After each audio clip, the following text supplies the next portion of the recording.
We're good. Okay. Stand for the pledge. I pledge allegiance to the flag of the United States of America and to the republic for which it stands, one nation, under God, indivisible, with liberty and justice for all.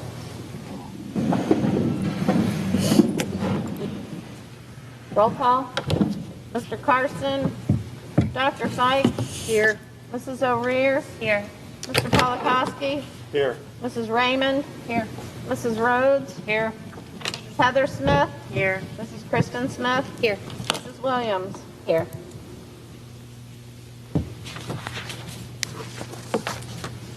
We're in executive session for some personnel matters.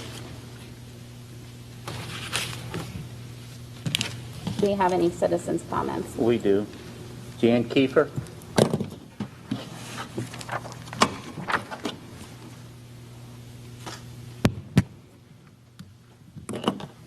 Good evening. Jan Kiefer, 628 Homestead Avenue. This will be the briefest comment I've probably made in my whole life because I want to hear you guys. I want to hear everyone on the board one by one tell us what's going on, and I think you know what I'm talking about. I came in tonight and I saw the children having fun playing football in the gymnasium. I counted like 9 on one side, 6 or 8 on the other side, no masks. So this little party of masks up here with the plastic is it's sort of Harper Valley PTA crap, if you ask me. And then finally, Mrs. Williams, and now that you're a person that we've been talking about, when that person called in at the end of the board meeting and asked to make public comment, we never got to the bottom of that, did we? We never understood. I'll pause right there, Mr. Kiefer, and I'll explain this to you. Thank you. First of all, there's not one single solitary person sitting in this room that had more access to a public meeting throughout this entire pandemic than yourself. Mrs. O'Rear sent a message to me while you were speaking, and that's whenever that came about. So you had access sitting right beside a board member the entire time we were in a pandemic. So any other statements, go ahead. But that's the only answer you're getting from me. I just wanted you to say that's how it worked out.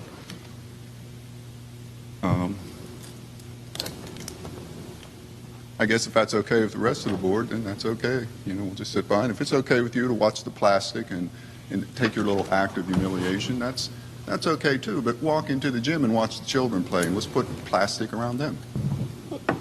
Come on, you're hypocrites. One person needs to stand up here. You know, you just can't keep following the leader and drinking the Kool-Aid and acting like you're cult members. Are you talking about something on the agenda this evening? I don't have an agenda to look at, so how am I going to know what's on the agenda? All right, then thank you. I'm not done. I'll ask you what's on the agenda then that I'd like to talk about. I'd like to talk about policy going forward where you're going to take orders from the CDC and set up the health policy that you have to do for the money. When you do that, you're going to have to bring in public input. You know, it says that on what I read today. I wonder if you're really sincere about that, and if you've looked into the Wellness Committee bylaws and the state laws. It says this Wellness Committee has to meet. I've asked this about 6 or 8 times. This is how Let me it interrupt goes. you. Actually, may I interrupt you for a second? You Sure. can pause this time if you want to. That's all right. I'm done.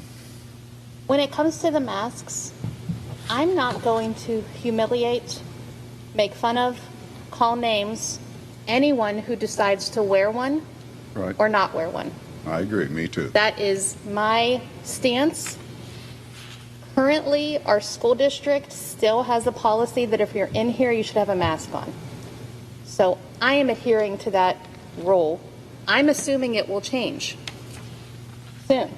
Well, what's going on? So I am not, unfortunately, I'm neither the athletic director, nor am I a principal here, nor am I a teacher here, or someone who apparently has rented the gym. So I can't enforce those rules, especially I didn't know anybody was here. But I don't think it's right to make fun of or call people names or assume they're doing something, no matter what side of the Right. mask debate they're on. The issue in the gymnasium will be addressed.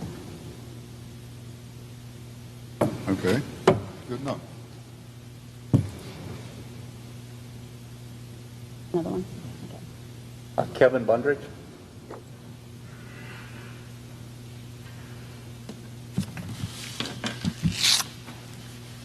My name is Kevin Bundridge. I live at 412 Walnut Avenue, Scottsdale, Pennsylvania. I wanted to address the board today. I'm going to tell you, at first, I sat at home, worked with my daughter on writing something that I wanted to say. But then, as I read it to my wife and she read it back, or she gave me her input on it, I had to go back because I am a man of God. I am a man that is under authority, a man that's accountable to one much higher than me. So as I come to you today, I'm coming to you to let you know that the way certain situations were handled in January were not up to my recommendations, and not up to my standards. The community was asking some questions about what was going on. It was never addressed. But what I'm here to do today, as a man of God, is let you know this. This board has seemingly walked away from what they are called to do. We are called to be here for the students.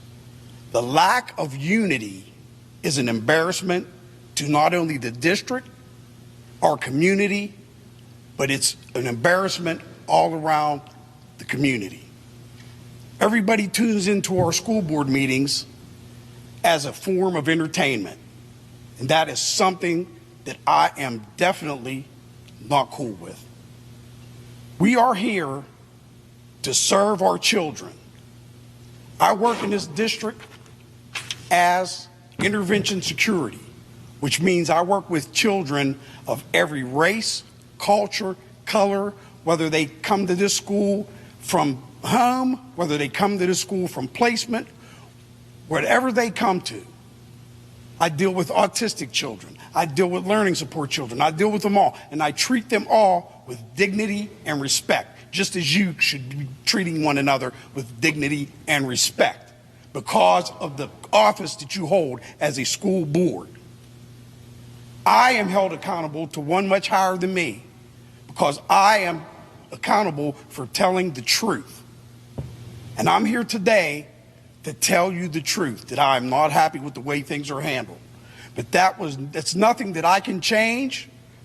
So what I'm asking you to do today is come together as a board that is put into place to serve our students. They are the ones that are most important. Students speak to me because of my character, and I treat them with respect. I can get students to do things that some of these people in these classrooms cannot get them to do. Why? Because I held them as people. I listened to them. I talked to them. I encourage them, just as I've come to encourage you today. The things that happened are in the past now.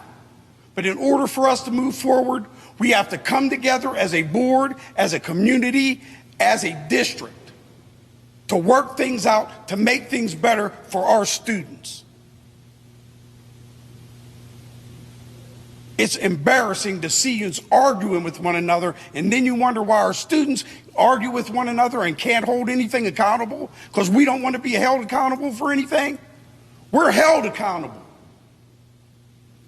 No matter what you may think or what you may feel. You are a board put in place by the residents and the community around you. And we will no longer tolerate you acting like little children. I take my job seriously in this district. I love this district. I do whatever is asked of me without complaint, without arguing, without fussing and fighting. And I believe that you can change the way you act. You can make things a lot better for this community and for this district by representing the community and district with respect and dignity. I'm here just to encourage you. You may not like one another, but don't let it show up here on the board where we're on public forum and everyone can see the way you're acting.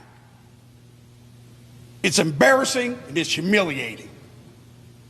And me as a man of God being held accountable, you are also held accountable. This thing that happened should have been held in a public forum where we can all get together and discuss this.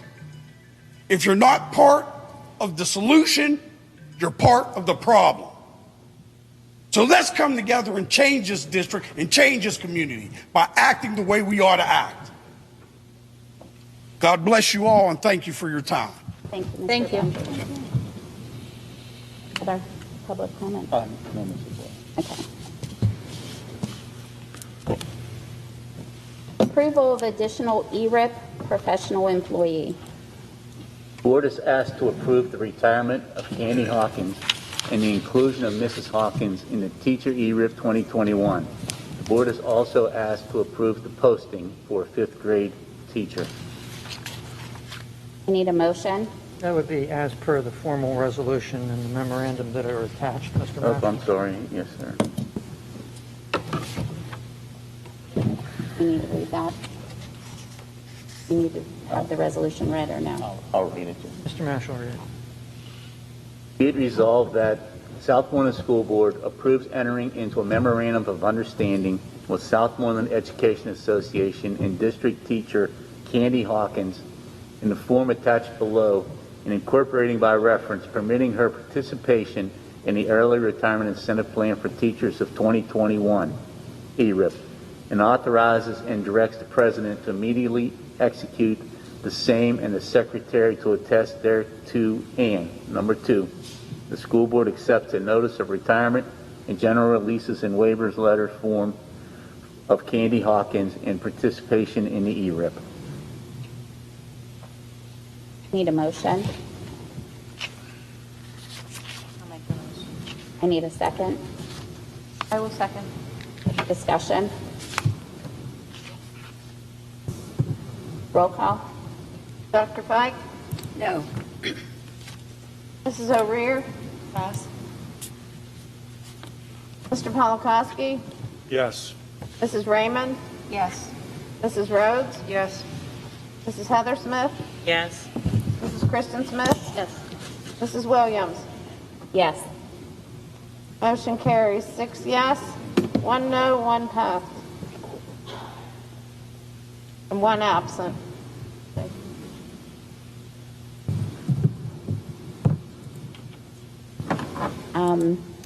I need a motion to table the custodial supervisor. I will make the motion. I need a second. I'll second. Discussion. All those in favor? Aye. Opposed?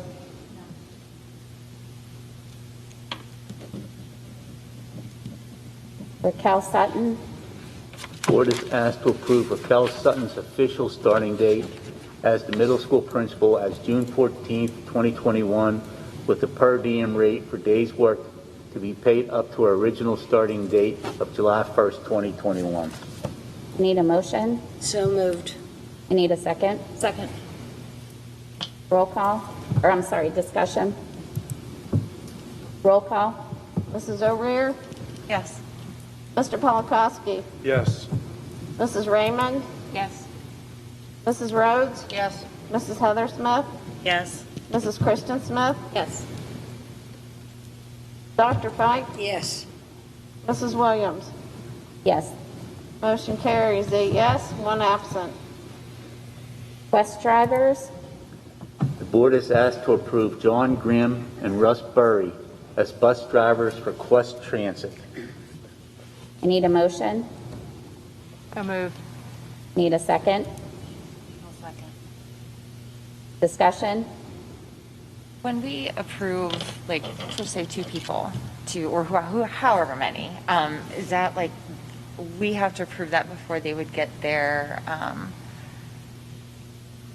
like what they have to, yeah, like their background checks and everything like that? I think when Is that they how it come to works? us, they've already been approved. Oh, okay, all right, that makes sense then. Okay. So in order for us to approve it, that means they've already passed that Yes. stuff, correct? Okay, all right, thank you. Any other discussion? Roll call? Mr. Polakowski, Yes. Mrs. Raymond, Yes. Mrs. Rhodes, Yes. Mrs. Heather Smith, Yes. Mrs. Kristen Smith, Yes. Dr. Fike, Yes. Mrs. O'Rear, Yes. Mrs. Williams. Yes. Motion carries 8 yes, 1 absent. Appointment of voting delegates for the PSBA Delegate Assembly 2021. The board is asked to appoint 2 board members from the Southmoreland School Board as representatives to the PSBA Delegate Assembly 2021. And this is being held virtually on the 23rd. Sorry. October 23rd at 9 a.m. on a Saturday. Can I have 2 volunteers to participate in this?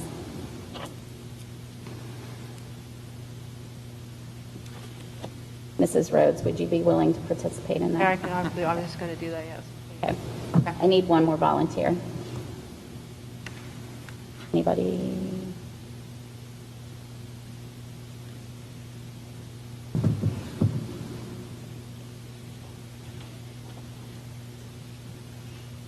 Is there anybody else willing to do it? I'll do it if none of the new people want to do it. I've done it before. I just, it's. Are you okay with that? Yeah. I'll do it. So it'll be Jason and Mrs. Rhodes. We need to vote on that. I need a motion for Mrs. Rhodes and Mr. Polakowski to I'll make the represent motion. us. I need a second. I will second. Discussion. We should not be doing this. I didn't hear you. What? I didn't hear what you said. We should not be doing this. This is not a good thing to do. Why isn't it good? Can't hear anything. Why isn't it a good thing to do?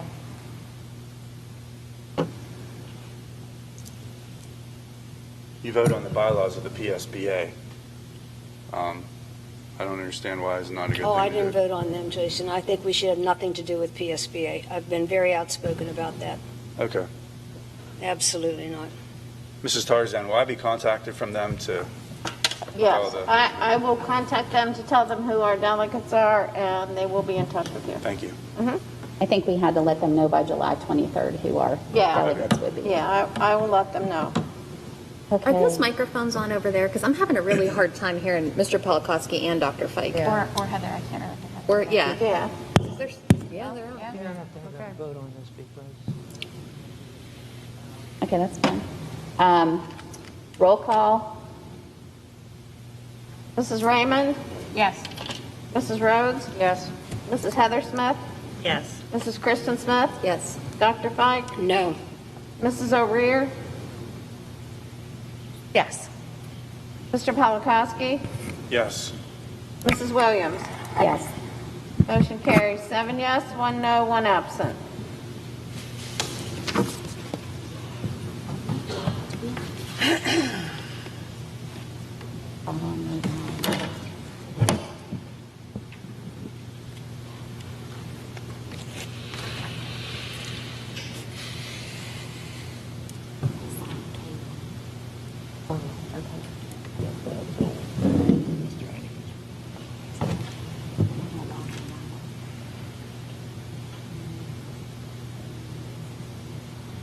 Until we get all this in.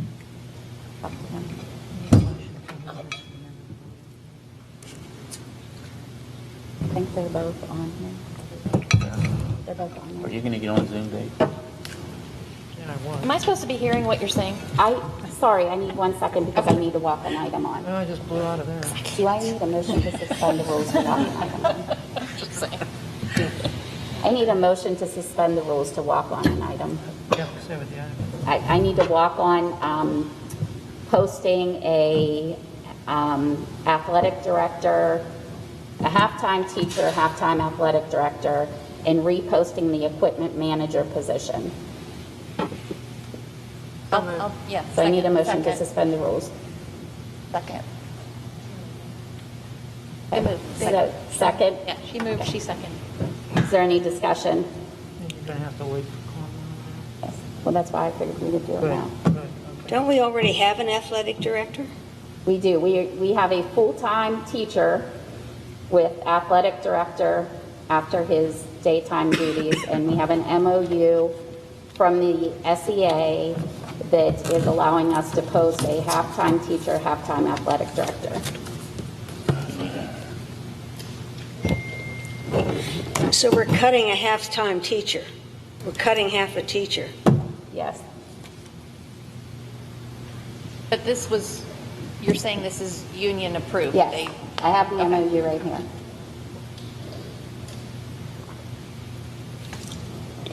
We're not replacing our athletic director. No. Okay, this is like as a different person. We're putting it out for bid okay. for a halftime teacher, halftime athletic director. Would still be part of SEA. Okay. And we have a memorandum of understanding with the union to allow that to happen. Okay. Okay. But at the moment, we're just voting to suspend the rules. There is a, the MOU is here and the job description is here if anybody wants to see those. So how do we fill the half-time teacher position? We're working through that, Dr. Fike, right now with all the checkerboarding and the postings. So I will have a better answer once. The last posting ends, or I'm sorry, the last posting ends on the 15th. So hopefully we're going to have a more definitive idea as to where hopefully some final placements will be. So are you saying we have a half a teacher we don't need? Is that No, it? we need every teacher that we have. Well, how do we fill this half-time teacher thing? There, with some of the with the early retirements, there's going to be some restructuring. So we have to wait for all the postings to end before we can really definitively give you an idea. Because we've been posting, going through, this is our second round of posting. Okay, so somehow we're going to fill it from somewhere else in the school district. Yes, So ma'am. we're still down a half a teacher. Correct. One way or another, we're down a half a teacher. Correct.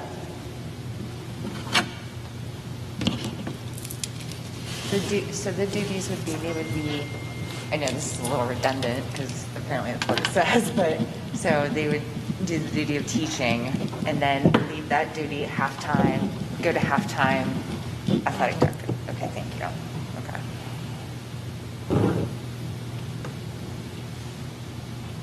Okay. I need a roll call too. Okay, so I suspended the rules. Now I We need need a a voice. motion. You never voted I need a on- motion Vote for, on We suspended. never voted on suspending the rules. okay, All those. roll call. To suspend the rules, or do you need a voice vote? Just You could do a voice vote. So I need a voice vote to suspend the rules. All those in favor? Aye. Opposed? So now do I, So now we're going to wait until the end of the voting meeting. Yes. For anybody to publicly call in Yes. comment on this Yeah, change yeah. in halftime athletic and halftime Yes. teaching position. And for the record, the phone system was transferred over and we have the capacity to receive any phone-in calls. Okay, so now the next thing would be to take a motion to suspend the rules to take, Can I ask another question about the other one? go ahead. Never mind. Never mind. I Talk can't about it hear. later. Go ahead. Yeah, it's good. It can wait till we officially discuss it. I don't know. Okay. Yeah. Now you need a motion. To suspend the rules to hear a comment from Mr. Thomas Manns, who is invited to come and give some information about the track participating by Zoom. He's a former teacher and a PIAA official. And have Mr. Scheller also be able to hear so as to get more information about some requirements in doing the track renovation. So I need a motion to suspend the rules to hear from Mr. Manns and Mr. Scheller. So moved. You need a second? Second. Discussion? What are you suspending the rules for? Instead of voting on number 6 right now, hearing comment from Mr. Manns and Mr. Scheller About the track. about the track. Okay. Any other discussion? All those in favor? Aye. Opposed? Okay, so we're going to try this. Hopefully it's going to work. We have them on Zoom conference. Good evening, Mr. Mans, Mr. Scheller. Mr. Massey. Yes. Tom Mans. How you doing there, sir? Just fine, sir. Thank you for having me on board this evening. No problem. How you doing, Mr. Scheller? I'm doing well, Vince. Okay. Thanks for having me. I'm going to turn you around and put you towards the microphone so that we can hear you better. Can you speak up and see if we can hear? This is Tom Mans. And this is Mark Scheller. Okay, Dave, are you on Zoom? Am I on Zoom? I sent you the link. Through this computer? I don't know how to do that. I mean, I can hear them. Okay. That's all I really need to do. Okay, then. Okay. Yeah, Dave. Mr. Mans, could you explain, for the benefit of the board, the utilization or the coming need to be prepared to have electronic timing for track events and how that relates to the existing facility at Southmoreland? I'll do the best I can for everybody's benefit here. For some of you may know me, but I'm a retired teacher out of Southmoreland, and I've been a long-time sports official in wrestling and track and field. I've been a whole lot of places and watched the evolution of track, and not only in facilities, but certainly in the way that we measure track and field via timing. And also in the field events, they're going from stretching a tape to measure it to using lasers. So for everyone's information here, the movement is progressive with the electronic.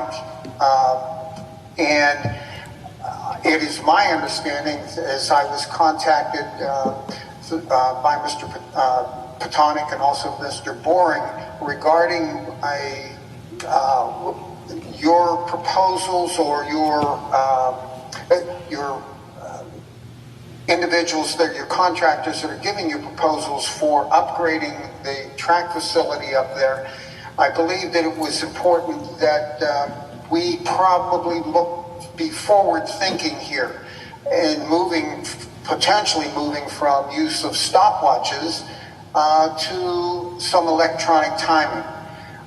If we're going to do that, one of the primary things that needs to be considered in an upgrade of the track facilities is getting electrical power inside the track, to that infield area inside the track, and which there is no electrical power in there at this time. There are some systems that, some smaller systems that use battery power devices, but with batteries, they're also always subject to some power glitches. Their use of something that is plugged into an electrical outlet is usually much more consistent in providing the outcome that you're looking for as far as operating a timing device.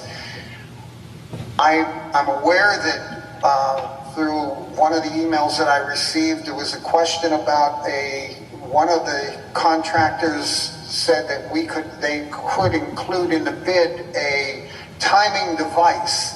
It was something that I had never heard of, but I did look it up on the internet.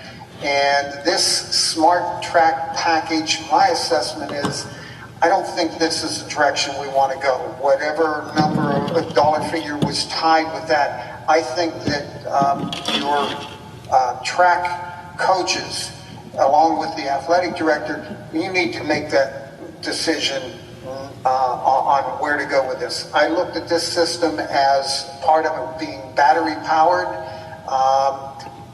different tripods with a laser, but part of the package was you're going to have to provide a computer with it. That wasn't part of the package, so there's add-ons to this thing. And anytime you have electronics, now you got to be concerned in track and field, weather issues. Am I going to have this thing under a canopy, or am I going to provide some other more weather sturdy trailer to put this stuff in? And if you buy something of this nature, you need a dedicated person to run it. You're going to contract that individual to be there every track meet that where it might be used, and not only to turn the thing on and properly run it, but they got to know the thing inside out when the thing fails, how to fix it on site, how to correct things. So there's issues here. Where I'm going with this, my recommendation was a discount or do not include this smart track package in your bid to upgrade whatever you're going to do, whether you're going to totally renovate the track or whether you're going to patch and seal and paint. I think there needs to be greater study looking at a timing system that would be most appropriate to fit Southmoreland's needs. That being said, though, I think that you should look at the possibility of getting electricity into that infield. As I spoke with Mr. Patonic about this, how you would do that. Right now there is power to that storage shed up there. There's an electrical box there. If there's a breaker, a slot for a breaker to be put in there, you could tie the electricity to that, but now you've got to run it outside the building, down along the track. Ultimately, you need to get it to the finish line. My recommendation would have been just initially get it outside the building and get it down the track to the 50-yard line, the equivalent of the 50-yard line, and now you've got to get it under the track. I think it would be improper and a bad decision to bring a backhoe in and trench through the track and then hope that the ground properly settles and then patch over top of that.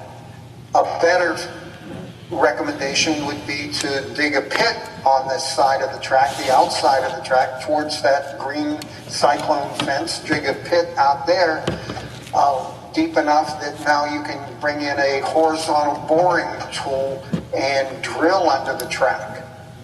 Have it pop up on the other side into an electrical vault box that would be weatherproof, and the top of that would be at ground level. But you're only at the 50-yard line now, and now you need to get it trenched down the infield side, and you could use a trench in the grass there, get it down to the finish line from that point. Why at the 50-yard line and not just going directly to the finish line? Forward thinking. Who knows what would happen within the next 20 years up there? Would somebody want to do something? Would the marching band come out there with electric guitars and say, hey, I'd like to play this instrument if I had a place to plug it in whenever I'm practicing? That's why I'm thinking of the 50-yard line as one vault box and then trenching down to the finish line where we ultimately need it for a potential upgrade to the timing system. That's in a nutshell where I am on getting electrical power, being forward thinking. Does this have to be done with this renovation? Absolutely not. Right now, the National Federation of High School Sports does not require fully automatic timing. FAT system is what that is, fully automatic timing. They do not require it. But the WPIL, I happen to be one of the starters at the WPIL championship this year, and I overheard a conversation between several of the bigwigs on the track committee talking about no longer accepting handheld times. That's our guys at the finish line with stopwatches. No longer accepting those times to qualify for the WPIL championship. As of right now, if Southmoreland wishes to submit a time, let's say for one of our athletes in the 100 meters, they take that time and it'll be read in up to 100th of a second. Let's just say it would be 12.3 seconds, 12.32 seconds.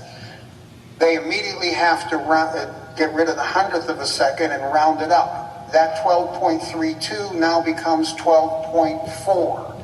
And if they wish to turn that in as a potential qualifying for the top, one of the top 16 AA athletes in the WPIL, they have to add to that time 0.24 to that time.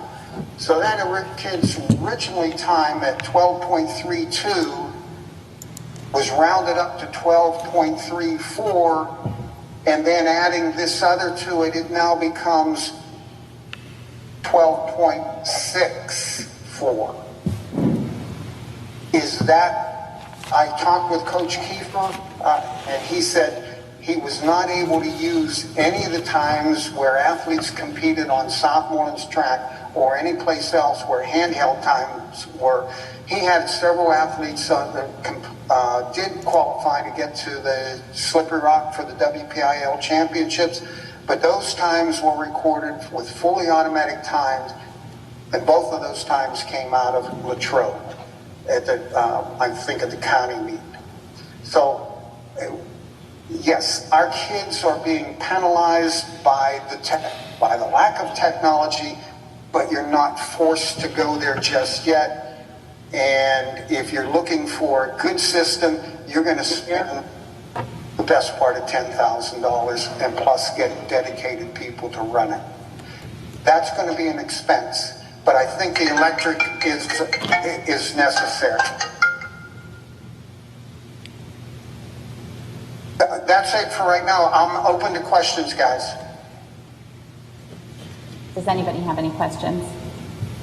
How did this come about? Like, who asked? Like how did we get in touch with them? Like, is this a need? Is this something that's dire? Is it because we're going to be replacing the AstroTurf kind of thing? I've come a complete circle with this from originally recommending that you have professional involvement from architecture engineers to almost thinking that maybe we could do this in-house and I could put together a quote package and all the documents and get it done. And it's almost like every time I have to deal with an issue, there's something else that, like peeling layers off the onion, that, oh, this hasn't been vetted over here, what do we do about this? And my simple question, I was looking at informal proposals, and I see one that has this specific technology mentioned, and the other one does not. And I didn't know the importance of it. So I ran it up the chain. I talked with Mr. Basham, and then he referred me to our current AD, Mr. Boring, and Mr. Boring referred me to be in touch with Mr. Manns because of Mr. Manns' background and knowledge. And so then I had conversations with Mr. Manns this morning, and I learned about the penalty. I learned about, oh, maybe there's going to be a need here to acquire this additional electric line and go either through the track or under the track. And on top of everything else, it just caused me to be concerned that, well, I don't know what to do. I mean, you know, are we supposed to be looking at a quote to get this technology? Is it good technology?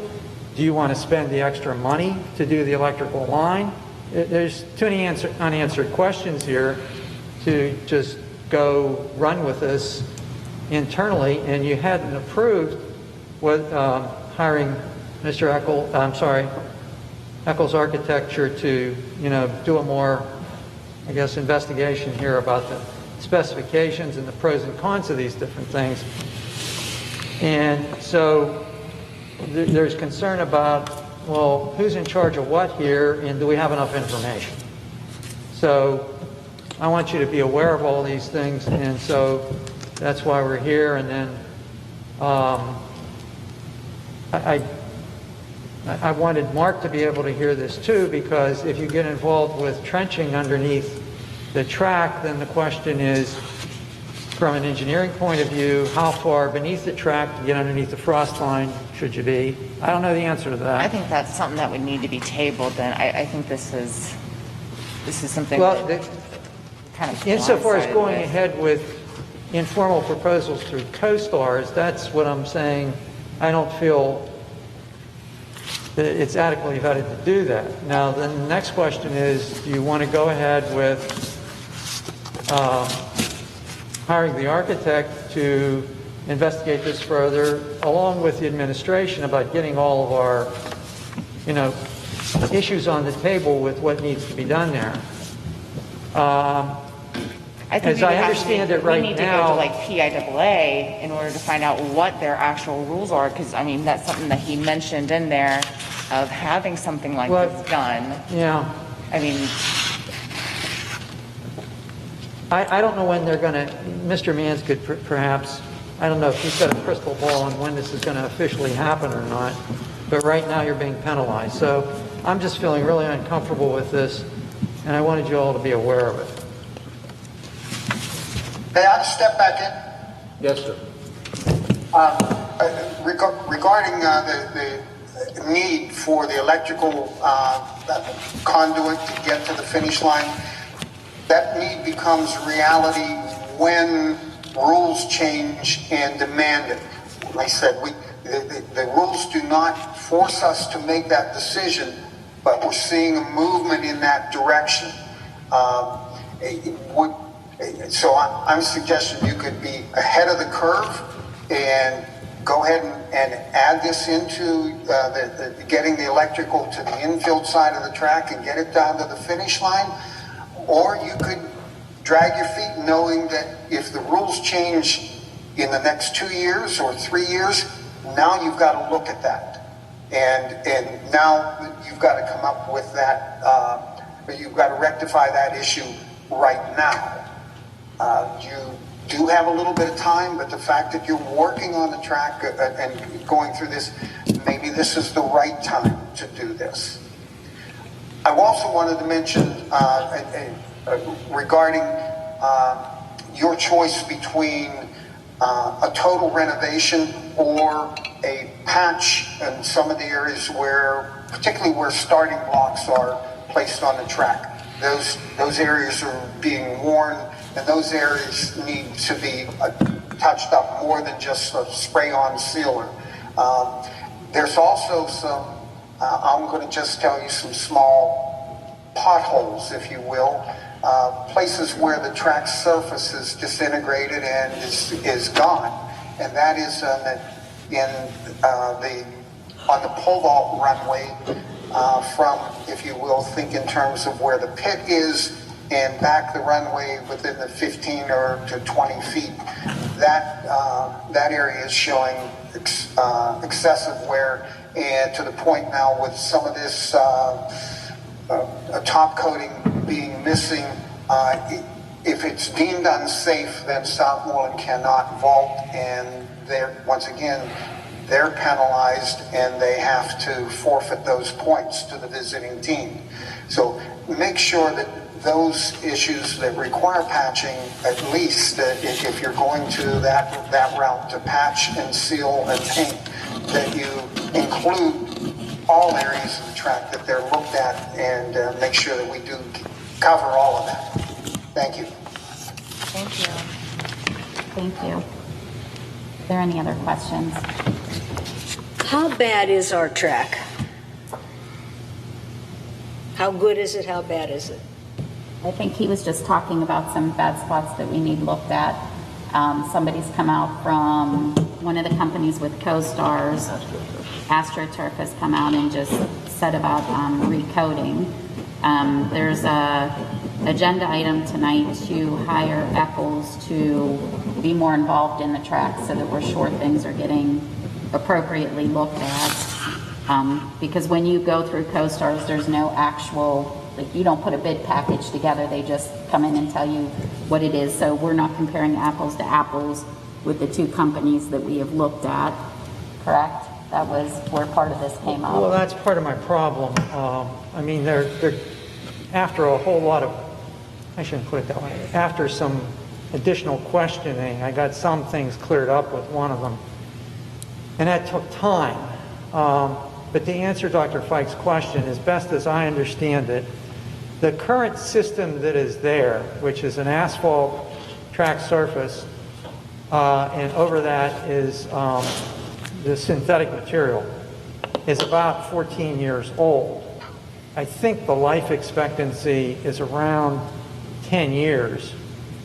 And right now we're being told that, and this seems to be consistent with, everybody, that you need to do something. It needs to be at least a spray job, a respray, but it's a little bit more than that for some of the areas. And it's not a huge bunch of areas, but there are some there.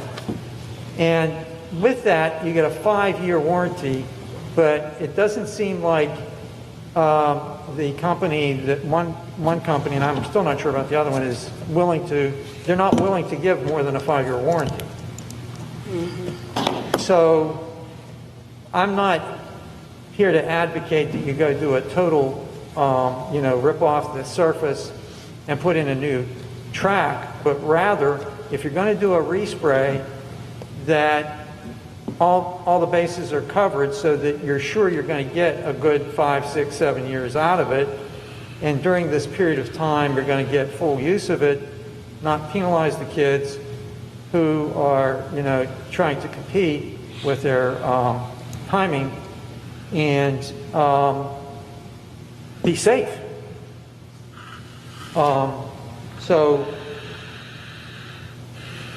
the question is, do you just direct us to do an in-house package and try to do the best we can with this? And I still don't know the answer with, well, what do you do about timing? Or you're going to take another look at this and realize this isn't going to necessarily get done this spring and fall. It might become a spring project and get it more thoroughly vetted from all David, angles. we had a number about this track. I think this cost. I don't have it with me, but wasn't it hundreds of thousands of dollars for this? Well, you're between, and I sort of don't like saying this in public because then I don't want any bidder or potential proposal. But I think it's pretty well understood that you're somewhere above 100,000 and hopefully below 150,000. I remember that. Yeah. But nonetheless, there's still, I got dumbfounded. I was dumbfounded with trying to understand the importance of the system to do the timing. What's he talking about here, David? He's talking about something even beyond that, isn't he? Mr. Manns? If this proposal and these concerns he has, that goes way beyond that 150,000, doesn't it? Not necessarily, no. I'm beyond. not thinking that, no. No, okay, I wasn't sure. I'm not 100% sure, but what I don't know, and maybe Mark could join in on this. Mr. Scheller, I don't know what it costs to torpedo underneath, to drill underneath the track and put a line in. Can I say something real quick? Is this something that we could have Mr. Boring look into and decide what is best as the athletic director? I would hate to bring in Eccles and pay them the same price that it costs to put in a timing system like this, because that's about the same. I just feel like maybe the research can be done on our end, and then we ask for what we want as prices. Christy, this $8,700 has nothing to do with improving the track. It's just simply for them to come and look. The reason, right, and I hate to... Right. So we can do that. But the reason why I'm presenting this is, and if you want to go that approach, okay, but I just want you to be aware that unless you were to go forward immediately with seeking or doing the CoStar's method to get this done this summer and early fall, which appears to be problematic, it's not going to get done this summer and fall. And we still have to vote if it's going to be a spring project, project. correct? Okay? That's my point. So whether you get Eccles involved now I Or think we you need go to and get do Mr. more Goring local vetting involved and then decide, as the athletic okay, director. you're going to get them or not. You're going to have used up some time here in warm weather months, making it much less likely, next to impossible, to get a project done Can I say this year. something? Thank you. So regardless of what we do, if we decide to trench this, Eccles has to be involved. This other company that has discussed the timing things, the timing devices, are not going to trench, and we're not going to just willy-nilly hire somebody to trench without having proper information, because you're going to be trenching under the track to get to where they're talking about. So Eccles is either going to be involved at the beginning of this project, and if you decide to go with it, or not involved, but if you decide to go with the timing device, Eccles is going to have to be involved regardless, because you're not just going to hire somebody to trench without knowing more information up there. Mr. Scheller. Yeah. So you had talked previously about if we were to do a bid package on this, that we would save money over using CoStars normally, correct? It depends on the market. You might save. So here's what I would propose. You would have a competitive process regardless. So whether you were using CoStars or whether you were using a traditional bidding method, you would put these companies against one another and let them know that we are competitively bidding it or getting quotes. So depending on, so traditionally the bidding is, there's better leverage for these companies to reduce their costs in order to be truly competitive. With CoStars, they have a predetermined number or cost for their products or their services. That's already been basically gone through the bidding process with the Department of General Services. So they can sometimes, they typically fix a higher number to that process, but the benefit of having the CoStars is the timing is shorter, there's less documentation we need to do on our end as far as bonding and bid specifications and things like that, so you save a little money there.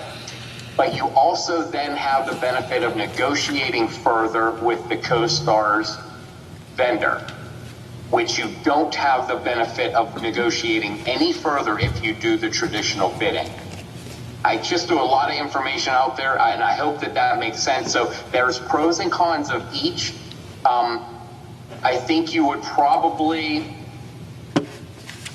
I think the competition, more than likely on projects like this, where it is a very definitive CoStars appropriate product, I've been doing more CoStars because it saves time.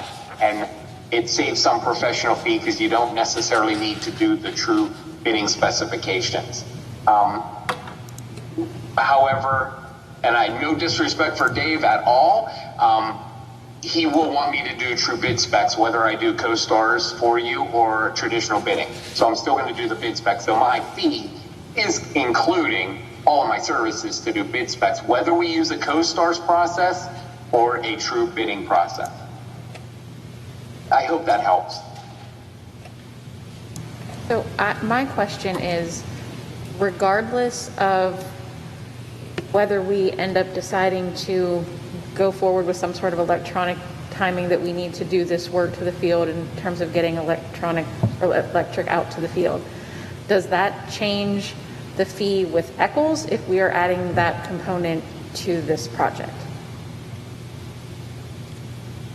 I do, so I can barely hear you, but I think the question was if we are doing the electrical service to the scoring system, if that's going to change our fee. Correct. Yeah, no, that would not. I'll make sure that it definitely wouldn't change my fee. It will involve the engineers, and it's not so much the trenching is the specific that the engineers would weigh in on. It would be more the service, because sure, there could be power up there, but is it the appropriate amount of power? Is it the right amperage? And sizing of that electric service up there. It might and it might not be. So that's really where the engineers would, their expertise would come into play. Trenching is pretty much cut and dry. We would want that at least 12 inches below the bottom surface of the asphalt. It would be protected at that level, so that wouldn't be too difficult to specify. But no, it wouldn't impact our fee. I would make sure that HF Lens also includes the electrical design and any of that, those specifics for the fee that we've already quoted you. Okay. Mark, Thank you. Could I clarify something, please? Regardless of whether you recommended or the board decided to do formal bidding or to utilize co-stars, nonetheless, you and the engineer could be involved in working with the district to be more specific about the specifications, about how we wanted the track treated as to the different areas, rather than relying upon them making the proposal to us about what they intend to do. That is absolutely correct, Dave, and that is the benefit of using an architect in the co-stars process, is because you do get the apples to apples. You're already seeing it, and I feel your frustration in getting quotes from multiple companies where they don't exactly explain things the same way, they don't refer to things the same way, or they don't even have the same understanding as the needs of the track or the resurfacing or the repairs. So my main goal in this whole situation would be to take all of these companies' expertise and find the middle ground, the consensus between all of the quotes, and that is what we base the project on. And so I'll use my expertise, my past experience, their expertise, and I'll look at the common denominator between all of those, and that's what we will go back to them and say, give us a final quote on this specific, and you're going to have apples to apples between all of those quotes at that point. Because right now you're looking at apples to oranges or apples to another brand of apple. You know, it's close, but it's not quite apples to apples. But isn't that our fault? Because we didn't specifically say, this is what we want. The co-star, we're not bidding it. So whenever you're not bidding it, your co-stars doesn't work like that. So unless you put a bid package together and say, this is what we want, then you're going to get all of these people who use different systems, and you're not going to be, that's what happens with co-stars. If you're not putting together a bid package, you're just asking for proposals. That's Co-stars is a list of vendors, and within that are prices for different kinds of material to be installed. Okay? But as to whether you can do a respray of everything or some area needs more treatment is a decision. Whether to do this electrical is a decision. Whether you need to worry about edging or not. Some of these things are small, but then as you know, I'm getting educated with it. I'm thinking like, you know, I'm a lawyer, I'm not a track expert. We didn't have on our side from the beginning a list of everything that we wanted. All we had was one proposal that was out of date, and it took a while to even make that legally compliant for some reasons, because of a change in terminology that hadn't yet been submitted to co-stars. So I was looking at a proposal that didn't match co-stars. Well, that finally caught up with itself because they did some rebranding, some renaming. And I know this is boring, we're spending a lot of time on a small area here, but just to, you know, we need to get to a decision as to whether this is going to move forward as an in-house project this summer, maybe, hope, but what is being done? Who's going to, you know, make the decision about the list? Or to be more thorough about this, as Mr. Manns has brought up the issue about the timing, which is, you know, a problem that appears to also need to be solved. Mr. Boring, would you like to make a comment on your feelings towards moving towards this electronic timer? Yeah. I feel as though if it's going to be needed down the road, I And then we do what's needed, make sure we do it the right way the first time. So we're not coming back down here 4 or 5 years to go and do trenching and add electrical underneath. So I think as though if we're going to do this, do it the right way, make sure everything we need for things coming down the road or might come down the road. We have a nice track for our student athletes, our gym classes, everything. Okay. Thank you.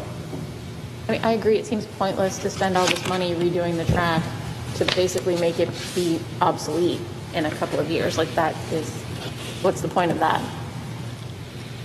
Mr. Scheller, Mr. Petonic had talked about the warranties on the track surface, and through these 2 proposals that we have, they're only 5 years. Or if we were to go out to bid, is there a longer warranty, or because this is resurfacing, you're really only going to get 5 years? 5 years is the manufacturer standard. Some of them can do an extended warranty to 8 years, but they will, there'll be a fee associated with that, so their costs would go up a little bit more. But we certainly, and I have asked for extended warranties. If everyone knows that they need to provide an extended warranty, then their costs are kind of, there's an equilibrium between the costs. So yeah, that is a potential that we could ask for. I would want to talk to the track surfacing companies to see what their standard warranty versus extended warranty is. So if you're seeing 5, I do know that's the standard. I just want to know whether it's a 2 or 3 year extended that they would offer. I had already asked the one company and they said no. You wouldn't do it, yeah. So, Michelle, it could very well be the fact that it's a coding system. It's because they don't have they have really no guarantee that something might let go in the strata that's already there, or the base that's already there, and the asphalt that's already been installed. They don't have any control over that. So it very well could be that they're only comfortable with the 5. But like Dave's, we could always ask the question and learn through the process. I do want to say, referring to the timing, I really do think you're not going to get this done this summer, whether you do it through CoStars, because you still have at least a month of considering options. I am not seeing any material availability on any of the construction market right now that is working in our favor, or at this state, this time of the season, going to bid or procuring a project. I really think that the realistic approach would be to look at it for a spring installation. I really do. I just don't want us to get our hopes up that it's going to be a potential for a fall.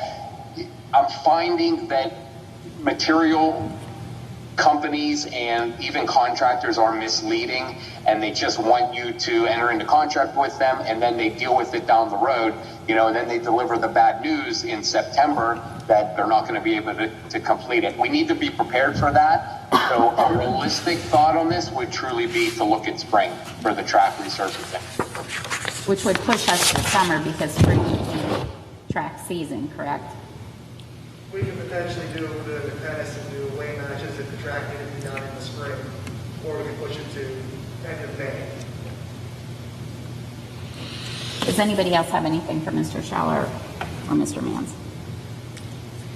Thank you. I think that we have something for Mr. Scheller. Mr. Scheller also has to comment. I don't know whether you want it now or later for the roof. We haven't even gotten there yet. Do we need to suspend the rules on that again? Excuse me, if you no longer need me, or if you would like further consultation with me, Mr. Boring has contact information for me, Tom Mans. But if you're finished with me, I'll just step off, all right? Thank you. Thank you. Very welcome. Take care now. Bye. Bye-bye. Okay, so if you want to keep Mark on, would actually be suspending the rules again to take him out of order to talk about the roof, which is actually in the discussion part of the meeting. But and then we can go back to finish off with the voting part. There's a lot of numbers to go through and a lot of considerations, even though you're not voting tonight, so you start to get more to think about the roof. Can I have a motion to suspend the rules to have Mr. Scheller discuss the SPC roof project? I'll make the motion. Second. Discussion? Voice vote. Or, I'm sorry, discussion. Voice vote, all those in favor? Aye. Opposed? Okay. Mr. Schaller, are you prepared to discuss the SPC roof bids? Yes, I am. Are you all looking at monitors to where I could share my screen and show you the numbers? We are not. Okay. That's no problem. You're going to just have to follow along, and if I am confusing you, just let me know, and I will be able to, I'll circle back and try to do a better job explaining. So generally, we have received the bids for the primary center roof, and unfortunately, we only had 2 bids for the project. We had a few others looking at it and interested in the project, but they were like a day or 2 before our project was going to bid. They got larger projects and then they bowed out of the process. So they were no longer able to, fulfill their commitment if they would get this project. So at the end of it, we have 2 bids, one from Miller Thomas Geikus Incorporated, and they're in Pittsburgh, PA, and Ramp Construction Company, they're in 84, PA.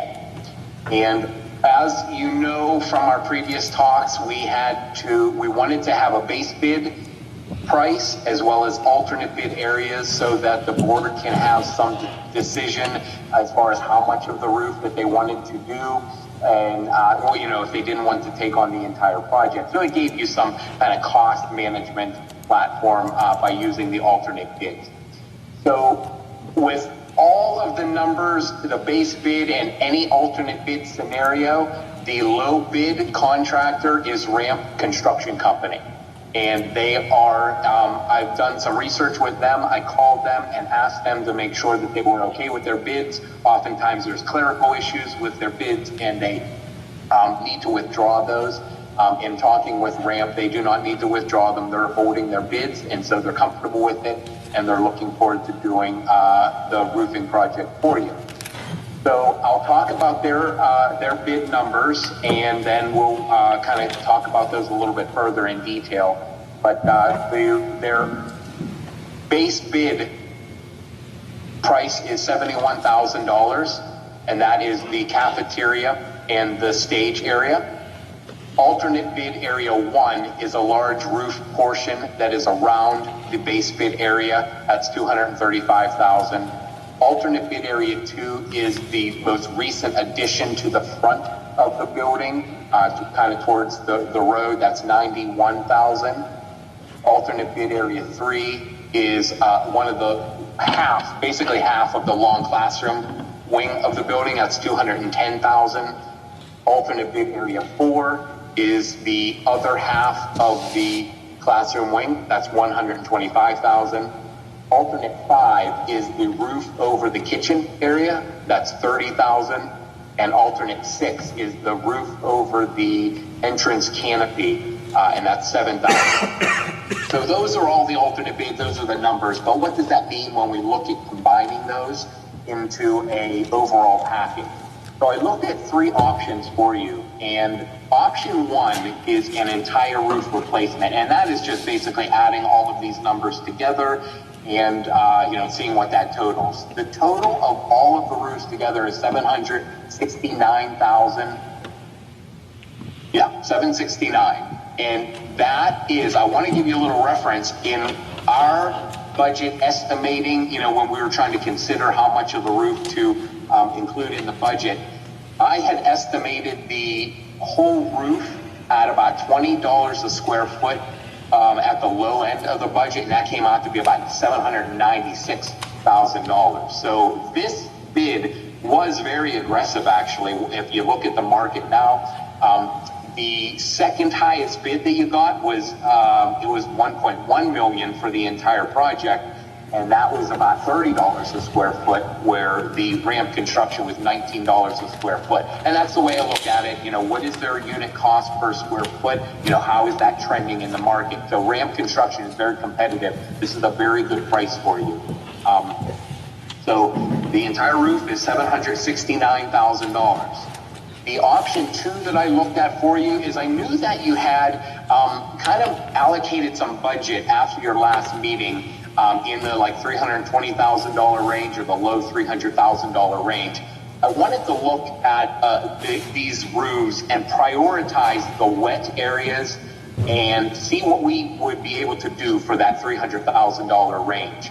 And basically what we can do is the base bid, which is $71,000, and alternate bid area 1 is $235,000. Now, alternate bid area 1 and the base bid are the two wettest areas of the roof based on the moisture testing. So that project would handle two of your most significantly kind of, water damaged areas. It would not address the long classroom wing, which also has some water damage in that portion of the roof as well. So the third option is what it would be to take the base bid and each of the alternates that correct all of the water damaged areas of the building. And basically there are two areas that are not water damaged. That's alternate bid area 2, which is your most recent addition to the front of the building. It's a couple classroom addition there. So that would not be accepted in this scenario. And alternate bid area 6, which is over the entrance canopy.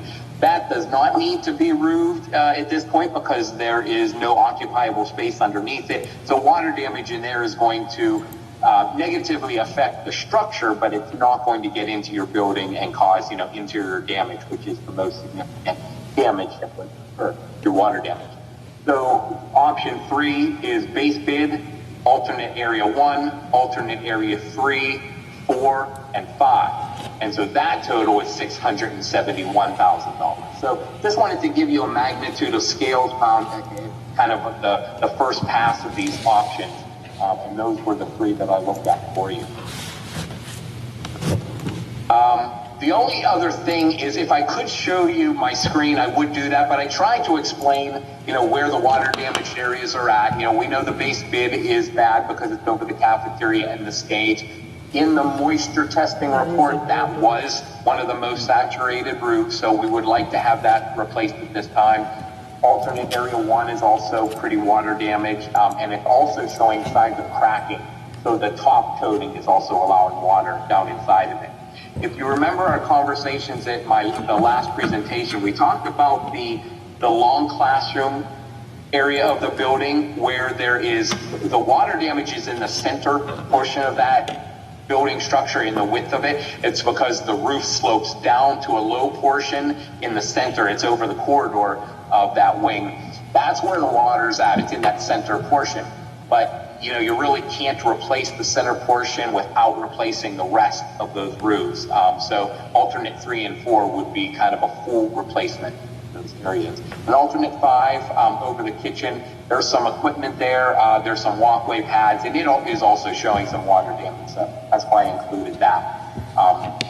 But like I said, alternate area 2 and 6 are not showing water damage. So if you didn't want to take the whole project, those would be the 2 that I would consider leaving out.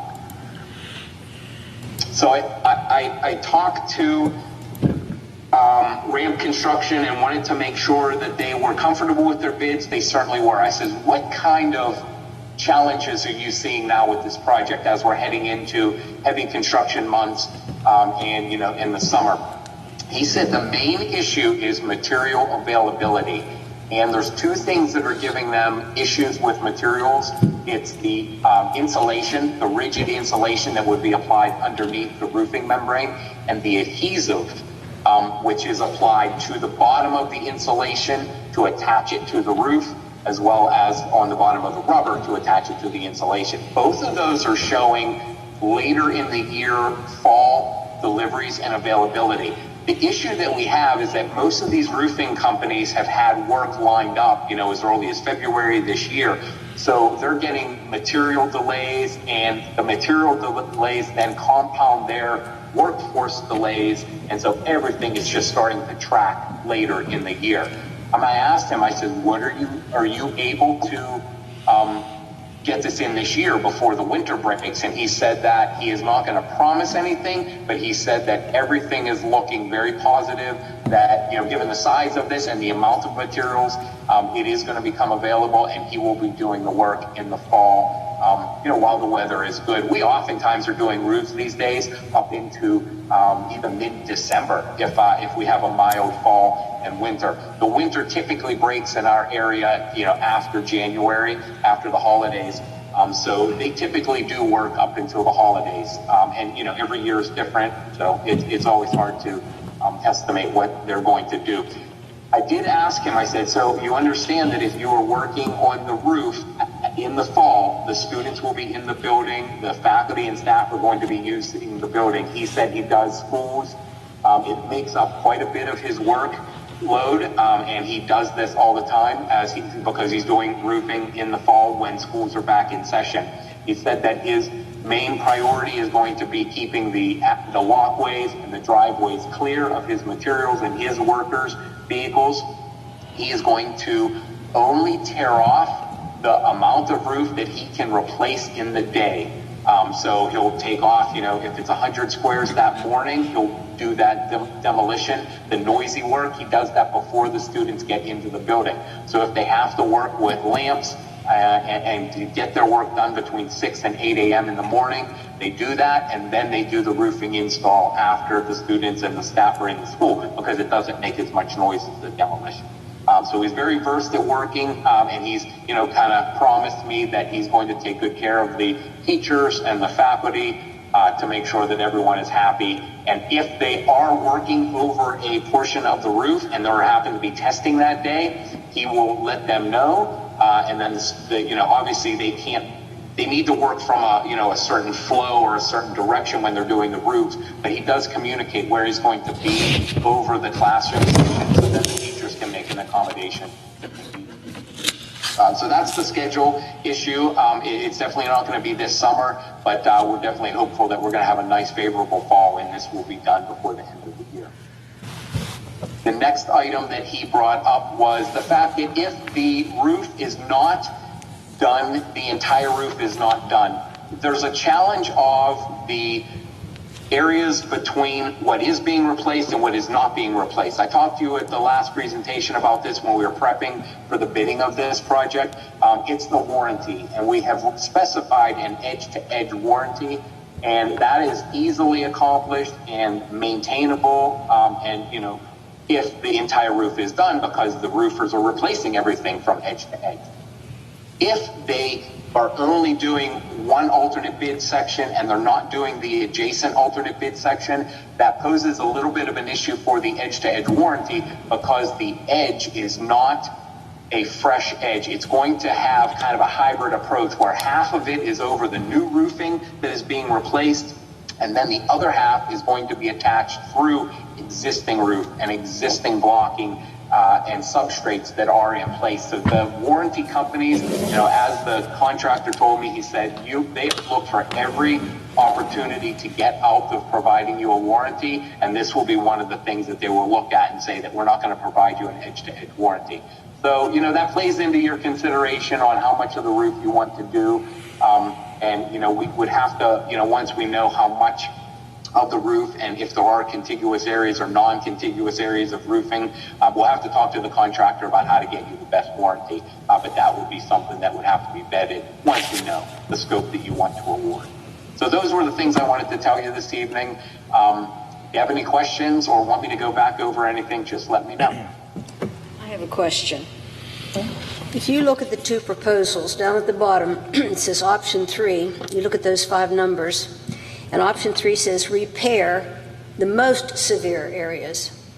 We transpose those numbers up to option 1, which is replacement, and they are identical.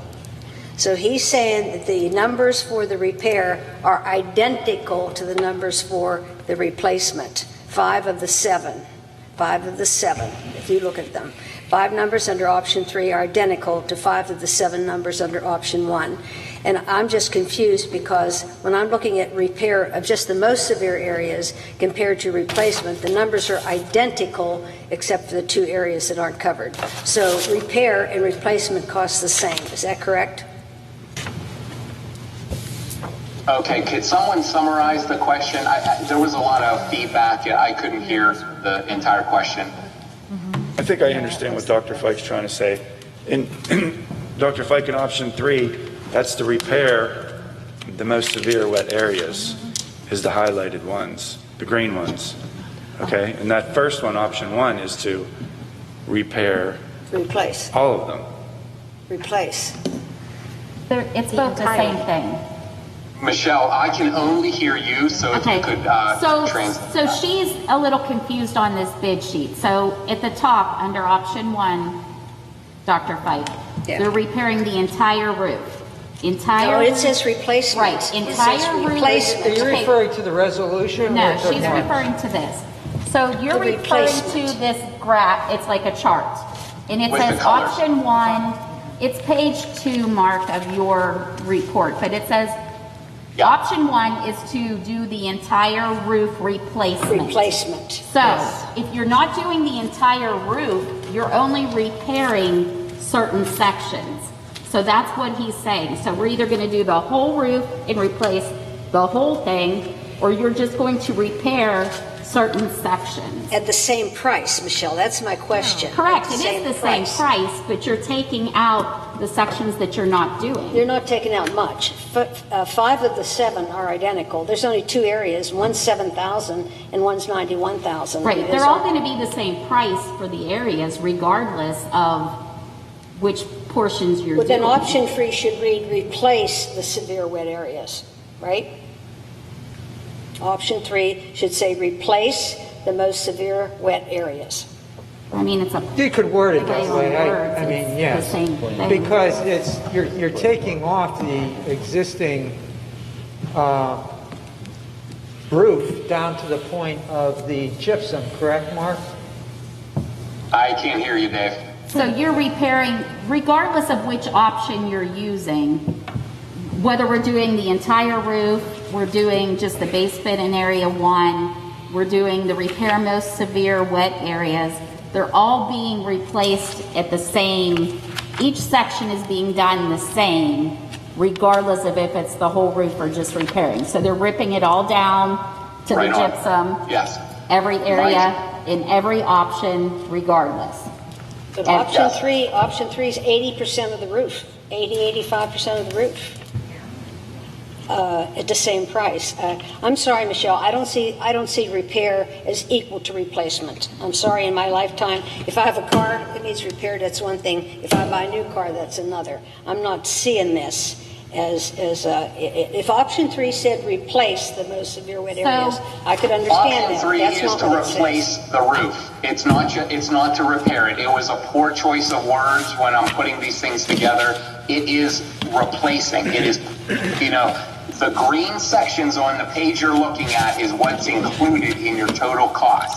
So every one of those green sections is going to be 100% replaced roof. It's going to be removing the existing insulation down to the existing deck, putting new insulation, putting new membrane, and putting new edge flashing, whether it be, to the edge of the building or between the alternate bid areas. So Michelle is absolutely right. It was a poor choice of word or verbiage that I used there. It is replacing those portions of the roof. So yeah, this is giving you, an entirely new roof area over each of these green portions if you choose to do those. Does that make sense? Yes, thank you.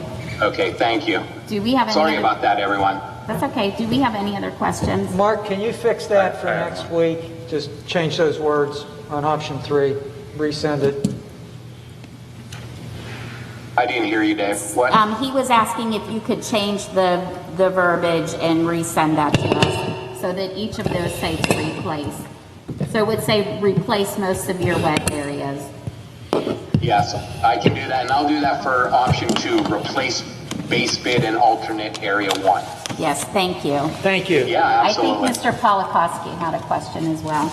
Mark, with your option 2, would it help the warranty issue that you said that we might have if we add area 5 in, the area over the kitchen? That would cut down some, that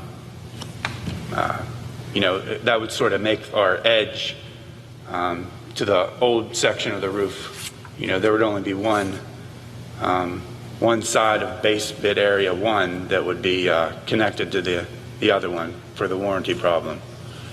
Were you able to hear that, Mr. Schaller? Know the gist of what he's saying. If you could just repeat it a little bit clearer.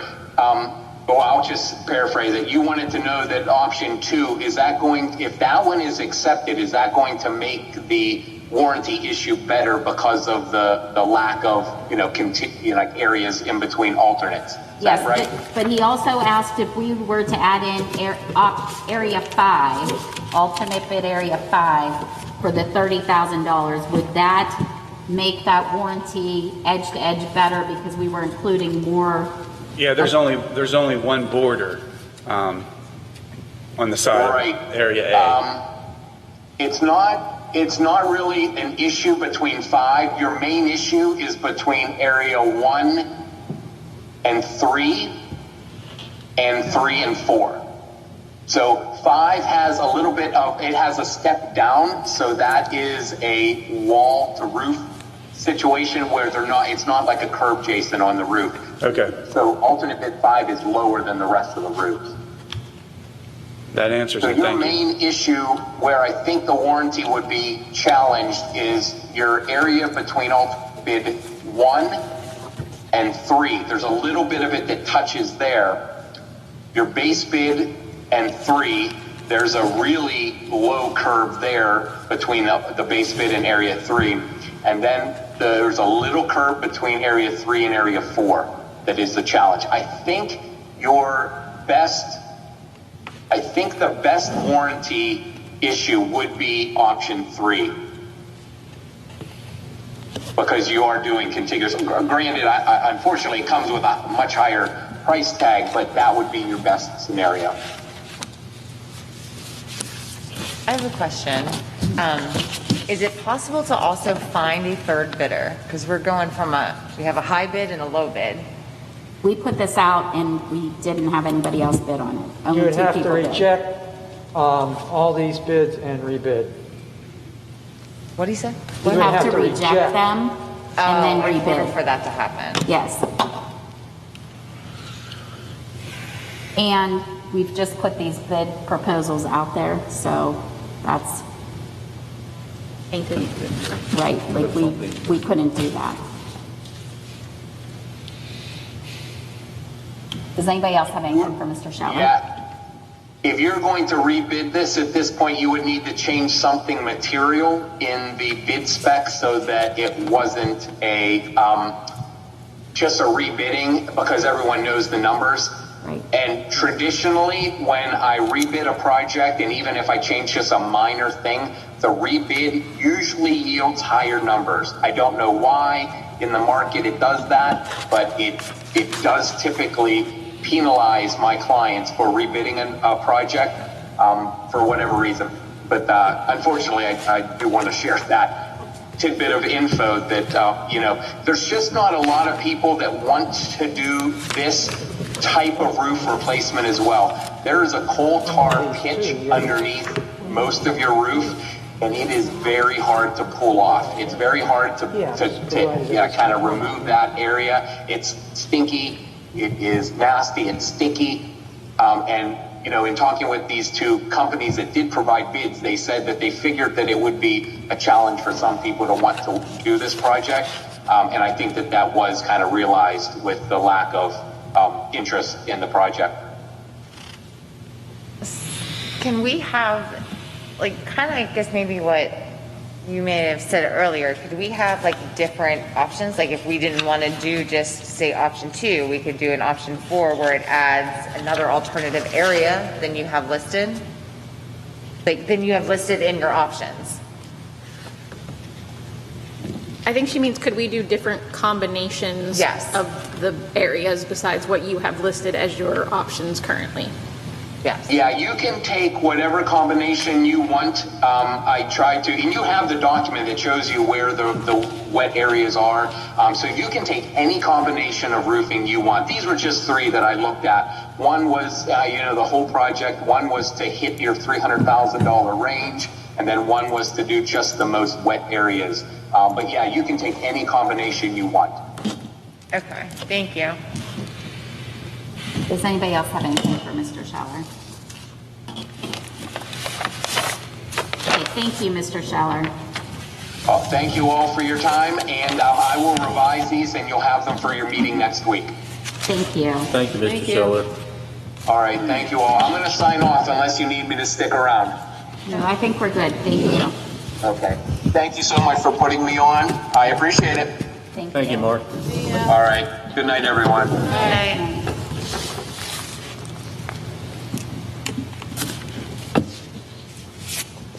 Okay, so going back to the agenda, architect contract for track.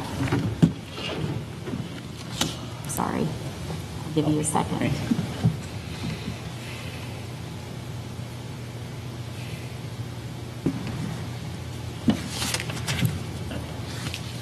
Board is asked to approve the contract with Eccles Engineering to provide services for the high school track project at a cost of $8,740. Should probably indicate that the expectation that the project will be a spring project. Number 6, okay. I didn't hear what you said. It would be a spring project. Okay. I need a motion. So moved. I need a second. Second. Discussion. Roll call. Mrs. Rhodes? Yes. Mrs. Heather Smith? Yes. Mrs. Kristen Smith? Dr. Fike? No. Mrs. O'Rear? Pass. Mr. Polakowski? Yes. Mrs. Raymond? Yes. Mrs. Williams? Yes. Motion carries 6 yes, 1 no, 1 pass, 1 absent. Advertise for positions. Board is asked to approve the advertising for the following positions: third grade teacher, kindergarten teacher, K-1 autistic support teacher, district videographer, and paraprofessional staff. I need a motion. I'll make the motion. I need a second. Second. Discussion.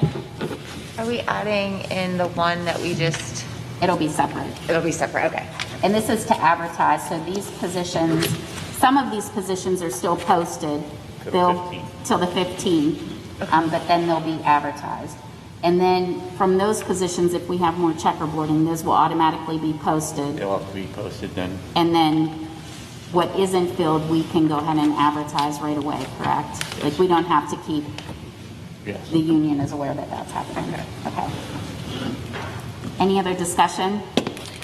Paraprofessional staff are the aides that are coming back that worked here before. Some of them, yes. Some of them we already have. This is because we need additional. But that would be some of them. Yes.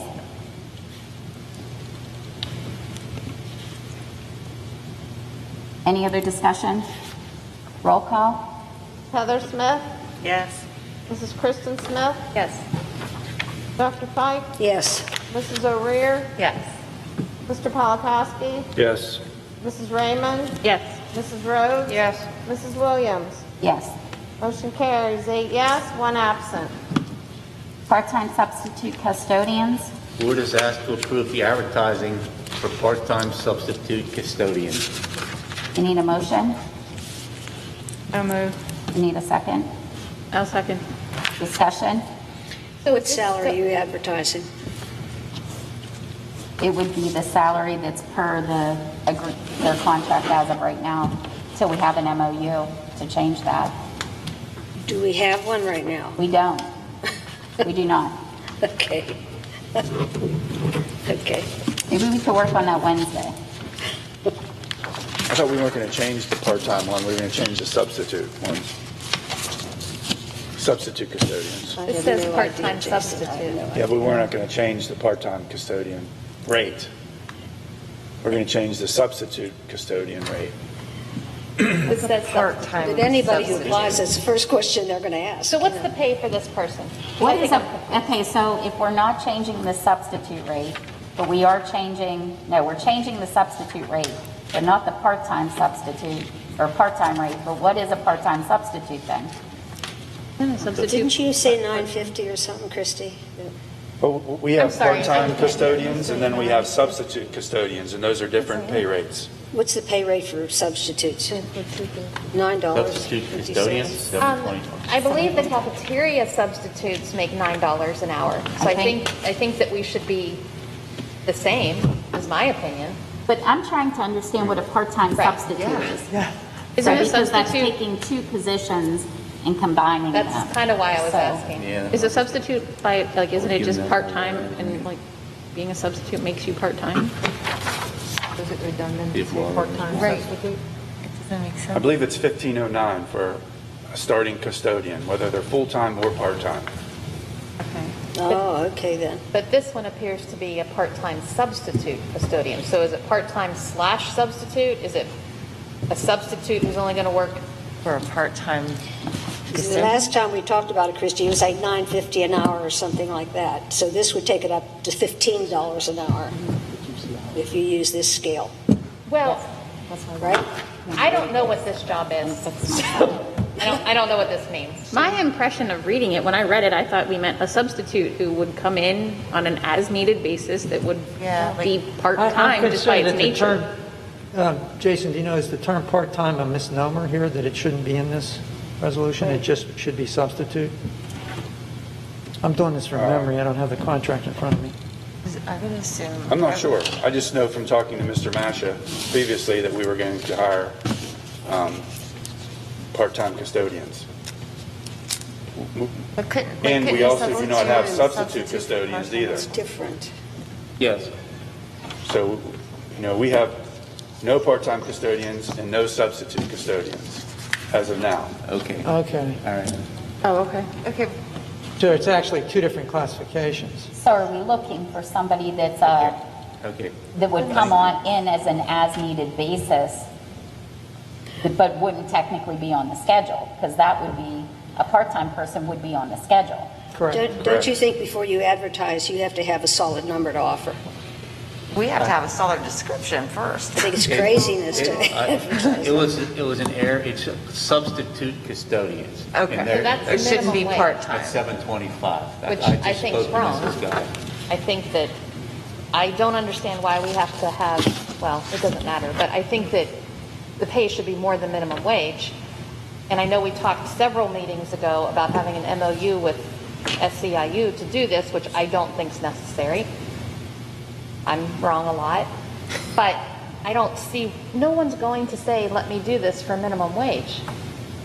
So, Especially in today's Mr. market. Botonic, is there a reason we can't, I mean, I thought the issue was resolved that you could, after that last meeting and having had a conversation. Yes.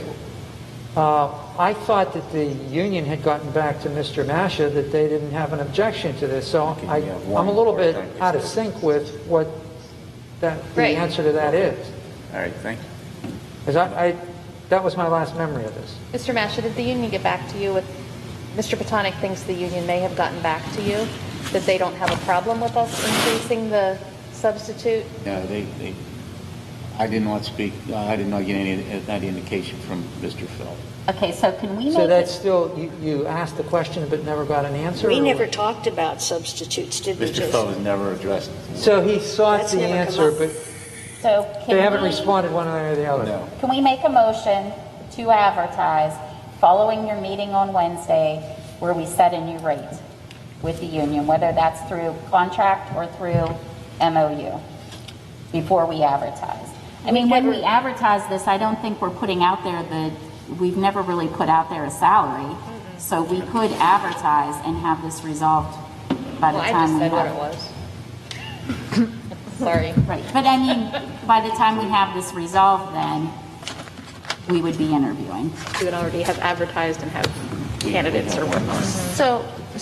Okay, so we're advertising a substitute who can only substitute for a part-time employee. No, it'll just be a substitute. Forget the part-time. That was Forget in that's there. in there. Okay, thank you. It's just supposed to say substitute. Okay, I missed that somewhere. I'm not sure what this is for. Is it a part-time custodian? No, Or is substitute. or is it a substitute custodian? Substitute custodian. We have one part-time custodian right now that works 4 hours. So we're So looking a for substitute could substitutes. We substitute need for that we person just or a need- full-time person? We just need subs. Perfect. For whoever. Yes. Okay. Vince, we never discussed thought we needed substitutes in our another part-time negotiations, did custodian. we? What was that? I'm sorry. We've never. That's a whole new issue. It's a whole new issue that have to be introduced into that negotiations. But there are substitute pay rates in the contract already, I thought. There are, because we're paying them $7.25 for a substitute rate right now. Well, it was raised to 9 something. Christie made a motion, it passed because we couldn't hire anybody, and we said, let's go. I walked through Sheets the other day, and they're now advertising $14.50 an hour. I did not, we talked about it. We were told what the cafeteria workers, I wanted to make a motion, but Mr. Botanic said that I was not allowed because it would have to be discussed with the union. Right. So we didn't actually pass a motion. And Mr. Masha just said that he doesn't think that's in the contract. So No, I'm saying it's not, but I could be wrong. So if it's not, then I think if it's not in the contract, then you could go ahead with it. I make a motion to increase the rate of pay for substitute custodians to the same as the cafeterias. $9 an hour. That's not on the agenda, right? it's not, so that we need I'd like to to, make a motion to suspend the rules to talk about this. Need a second? Apparently, I will second. Do we have a first? discussion. All those in favor? Aye. So we would like to walk on Increasing the pay rate increasing the pay rate for substitute substitute custodians to $9.50. Mrs. Capone, is that? I know I emailed you the last time this was brought up. Hold on. One of the reasons why the cafeteria workers do make a little bit more money is because they are not paid out of the general fund, they're paid out of the cafeteria fund, so that's why there was a little. That was a different negotiation. And also the fact that the substitute cafeteria workers generally only work 3 hours a day. So look how hard it is to find substitute custodians for 8 hours a day. You can imagine how hard it is to find substitute cafeteria workers. So that's kind of why there was a difference in the past. So, Okay, so just for clarification, the substitute custodians are not part of the union. They don't pay union dues. They're not a member of the union until after they would be hired and be working. They would have the option to join or not join. So that's why their salary is not part of what is negotiated through SEIU. Okay, so we can suspend the rules. If you want to increase their pay to $9.50 an hour. it's 9. Hey, Michelle, does this now go into their contract? Does this? No, so it's nothing to do with the union. So does it go in your contract, Christie, the one that you have for non-affiliated? It's $9 an hour. So the motion will be to increase. Unless, like Mrs. Capone said, they can't get them. So do we need to increase it to be competitive with Sheets? They just raised theirs to 14 an hour. I'm not saying 14, I'm saying a little more than 9. Yes, Mrs. Capone. Cafeteria workers are making 9. Yes, Just to be clear. thank you. Okay, and what's a full-time custodian make? Or even, either one. It depends on their experience, or is there a basic rate? Year service. Both? Yeah, I don't have their contract with them. I would like to amend my, sorry. I would like to make it 10 for cafeteria and for custodial staff, subs. Because neither are part of the Correct. bargaining unit. But didn't she say that the I think you cafeteria need comes to out go of the through Mrs. cafeteria Capone fund? before you Oh. start. That's something. That's in Yes. contract. So- She is separate. Directly out of. So that's separate. Yeah. Yeah, then we would need her to We make a can recommendation. I think that we could get a recommendation from Mrs. Capone for next week, since that comes out of her budget, and I don't know what that is. Actually, I actually have a few subs. We're hopefully hiring one next week. Good. Okay, so it would be for the custodians, $10. That'll be a walk-on. And we will, let me see what else is here.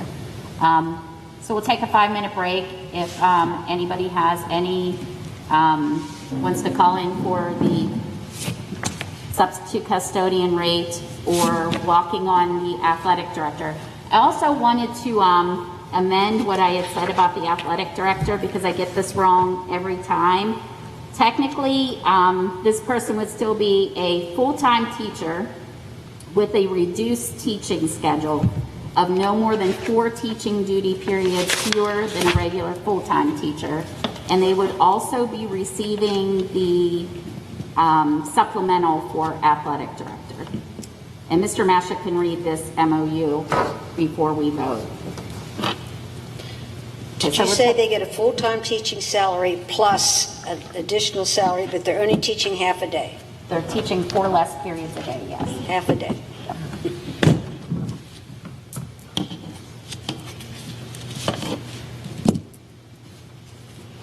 So do we vote to take 5 minutes?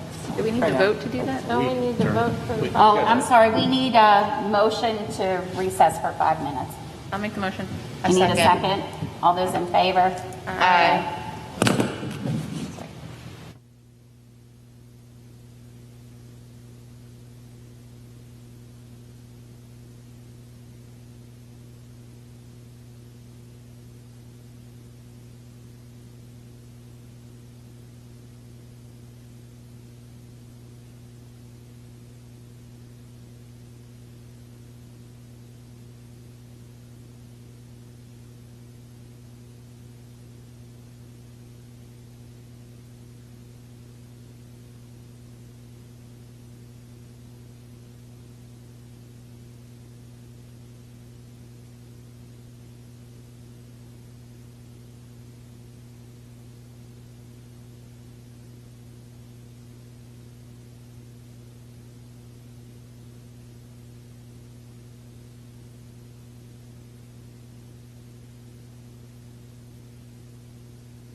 Okay.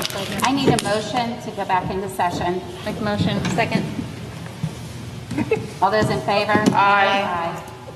Shoot, what did I click? Oh, no. Do we have any citizen comments on either of those items? No, I do not. Did you have a comment on either of those items? Okay. Okay, so the first walk-on item is the posting of the athletic director position. We're going to read the resolution, not the resolution, but the MOU with the union. Whereas the district and the association are parties to a collective bargaining agreement, CBA, for the period from 2000, I'm sorry, this was I get it, that's going to have to be updated, and are currently in status quo under the expired CBA, that's got to be updated too. Whereas the association is the exclusive representative for employees in the bargaining unit as certified by the Pennsylvania Labor Relations Board under PERA-R-445-W, and whereas Article 5 of the CBA defines the workday and work year for the employees association member, and whereas Article 19 as well as appendices C and D of the CBA define how individuals are chosen for supplemental positions and the amount due to those individuals for work accomplished outside of the regular workday. And whereas the district has shared its interest in additional negotiation terms and conditions for a reduced teaching load for any association employee who may hold the position of athletic director, and now therefore, in consideration of the mutual promises contained herein and intended to be legally bound hereby, the parties agree to as following. Number one, should a member of the association hold the position of athletic director, he or she shall continue to be eligible to receive the athletic supplemental salary as defined in Appendix D of the CBA for work completed outside of the regular workday.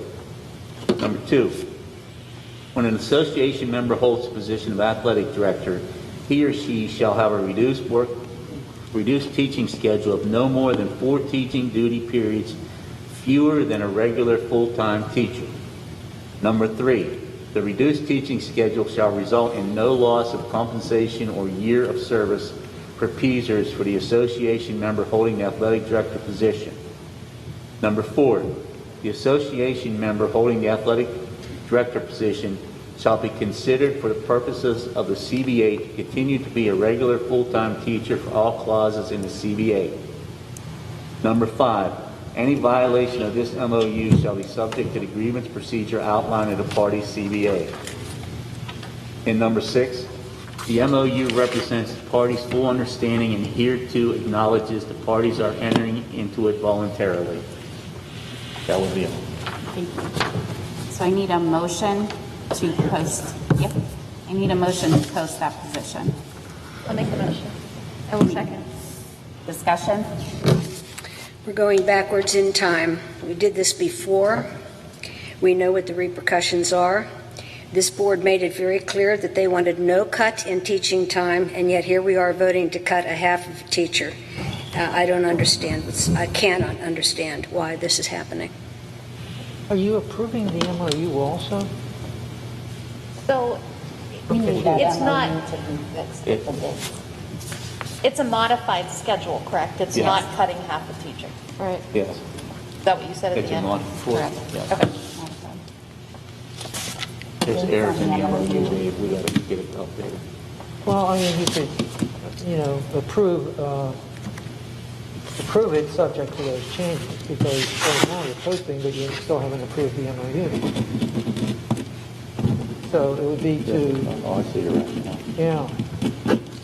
We'd have to approve the MOU. Can we amend your motion to also include approving the MOU once the dates are corrected? Is there any other discussion? Who wrote up the MOU? The union? We requested the MOU. Okay. When this from the started, union. From the we were union. still in Okay, negotiations, all I assume. Yes. Yes. When this started, we were still negotiating. Okay. And that has since been resolved through background. Okay. Roll call? Dr. Pike? No. Mrs. O'Rear? Yes. Mr. Polakowski? Yes. Mrs. Raymond? Yes. Mrs. Rhodes? Yes. Mrs. Heather Smith? Yes. Mrs. Kristen Smith? Yes. Mrs. Williams? Yes. Motion carries 7 yes, 1 no, 1 absent. The second walk-on item we had was increasing the rate of pay for the substitute custodians, and we would also be advertising for substitute custodians. Make the motion. That would be from $7.25 to $10. Yes. For $10. Yes. Yeah. Did you have a question? Did you say you had a question or you wanted to make the motion? But I was making the motion. Okay. I need a second. I'll second. Discussion. Is there a minimum? I'm sorry. Oh, no, that's probably not. Never mind. That's going to be, never mind. We're good. No discussion? I did say discussion. I'm sorry, I can't hear you. I can't hear you. Is this okay with the cafeteria? Because they're included, is that right? They're not included. We They're not only raised included. for the This is custodians. only for custodians? Yes. Okay, because I don't want to go over her head. Correct. Okay. We did not. Just custodians. Any other discussion? Roll call. Mrs. O'Rear? Yes. Mr. Polakowski? Yes. Mrs. Raymond? Yes. Mrs. Rhodes? Yes. Mrs. Heather Smith? Yes. Mrs. Kristen Smith? Yes. Dr. Pike? Yes. Mrs. Williams? Yes. Motion carries 8 yes, 1 absent. Citizens' comments?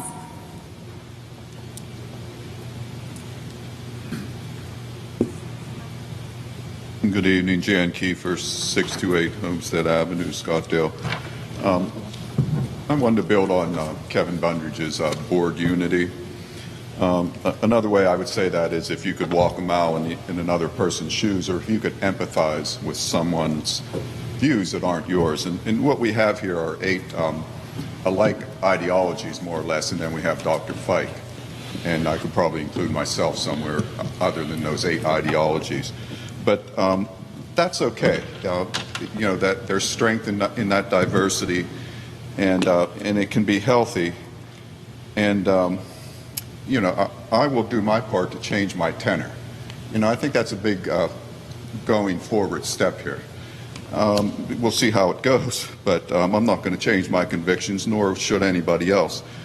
But related to that, restricting critical talk of, say, the teachers in this contract that the teachers' contract had that Mr. Patonik referenced last week, I think that's going over the top.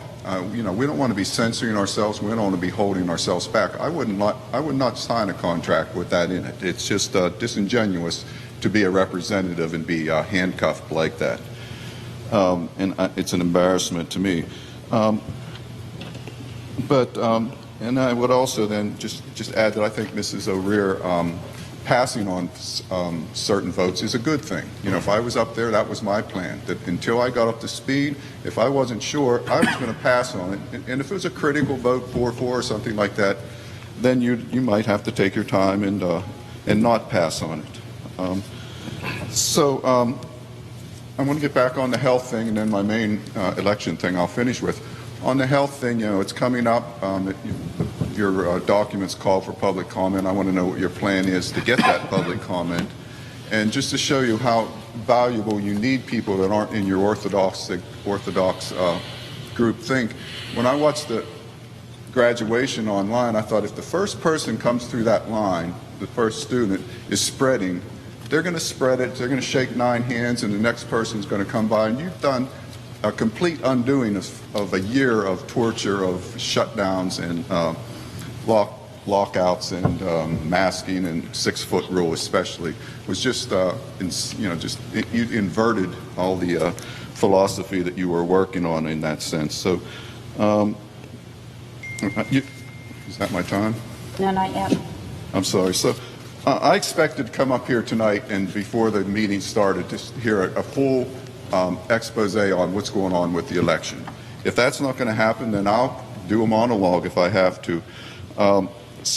So let's just get a couple that I have time for. I'm still asking that where the mistakes were made. If you get a ballot from the county and it's wrong, you need to call the county and tell them it's wrong before that happens. There should be triple checking here.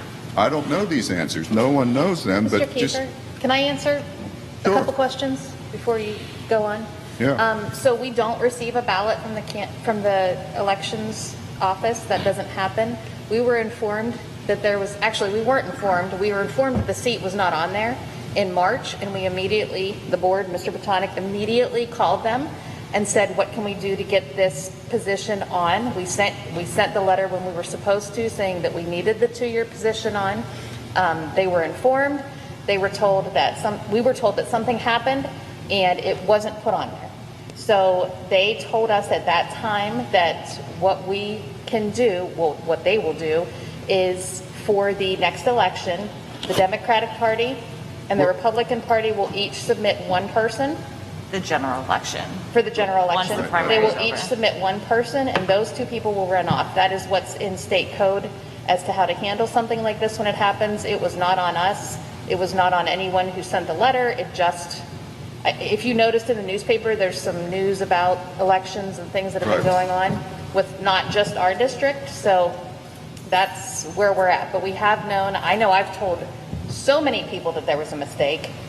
We were all told there was a mistake. Where did you tell those people there was a mistake? Anyone I talked to, I had a lot of people come up to me and say, who's running?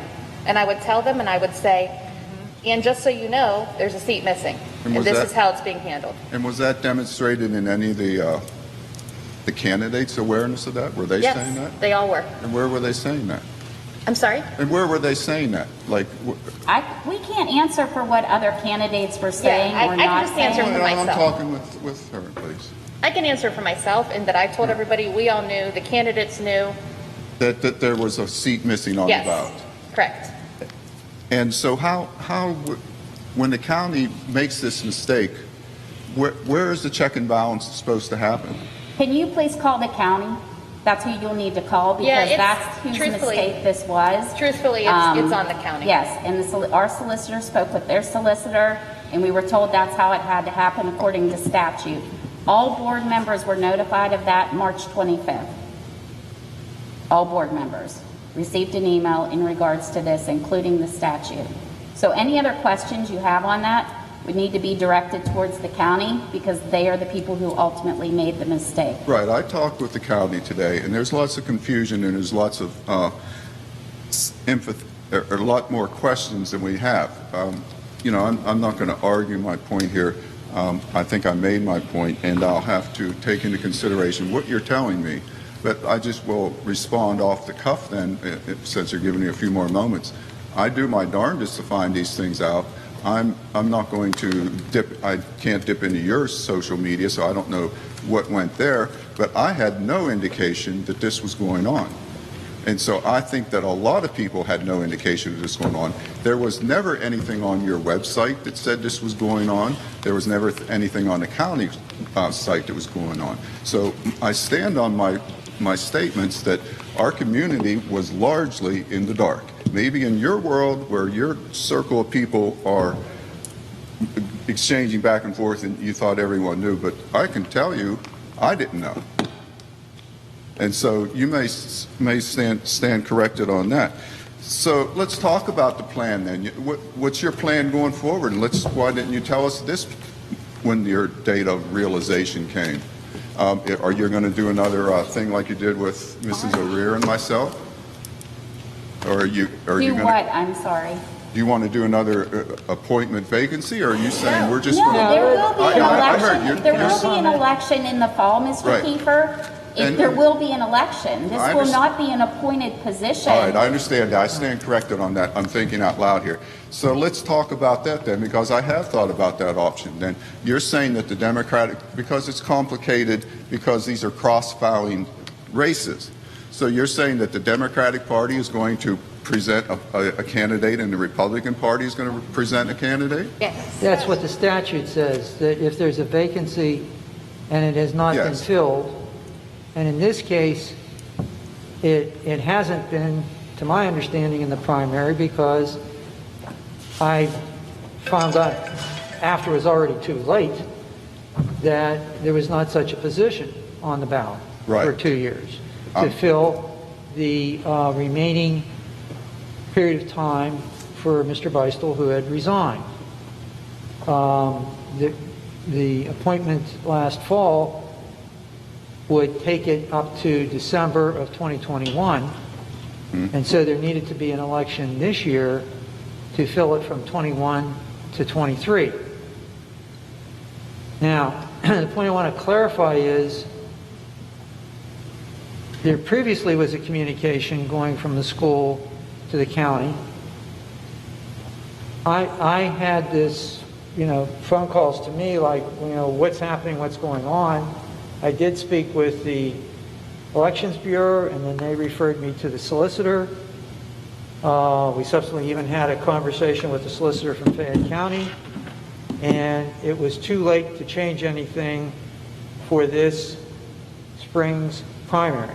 Let me interrupt. Subsequently, letters were sent to both election bureaus and also to the Westmoreland solicitor who had requested that, specifically mentioning the procedure in the election law that if there is a vacancy that still needs to be filled, that they then need to notify the respective political parties to utilize their internal rules, procedures to nominate someone for the ballot. Right. So that's what we did with the Murphy vacancy in Congress a few years ago. So what is the path for an independent like myself in this situation, Mr. Botonic? To pursue a write-in, I would think. Oh, so you don't get your name on the ballot unless you're playing the Republican-Democrat compromise. Is that right then? Mr. Kiefer? That's not our choice. That's the state law. So Mr. Kiefer? Yeah, I mean, that's part of the election code. I'm not... So time is up, and we really need to move on. But let me just say, I do agree with you that it should have been out there easier for people to see. Us knowing it and telling people is not the same as the district having it on their website, nor is it the same as the district having their own Facebook page, which I still think we should have to disseminate information. So you are correct on that. It could have been out there better. However, some of these things that you're discussing are not up to us. I can't change Pennsylvania law. Right. All right. I could go on all night here. If you just let me see if I had one more point here, because a lot of that time was, I appreciate that. All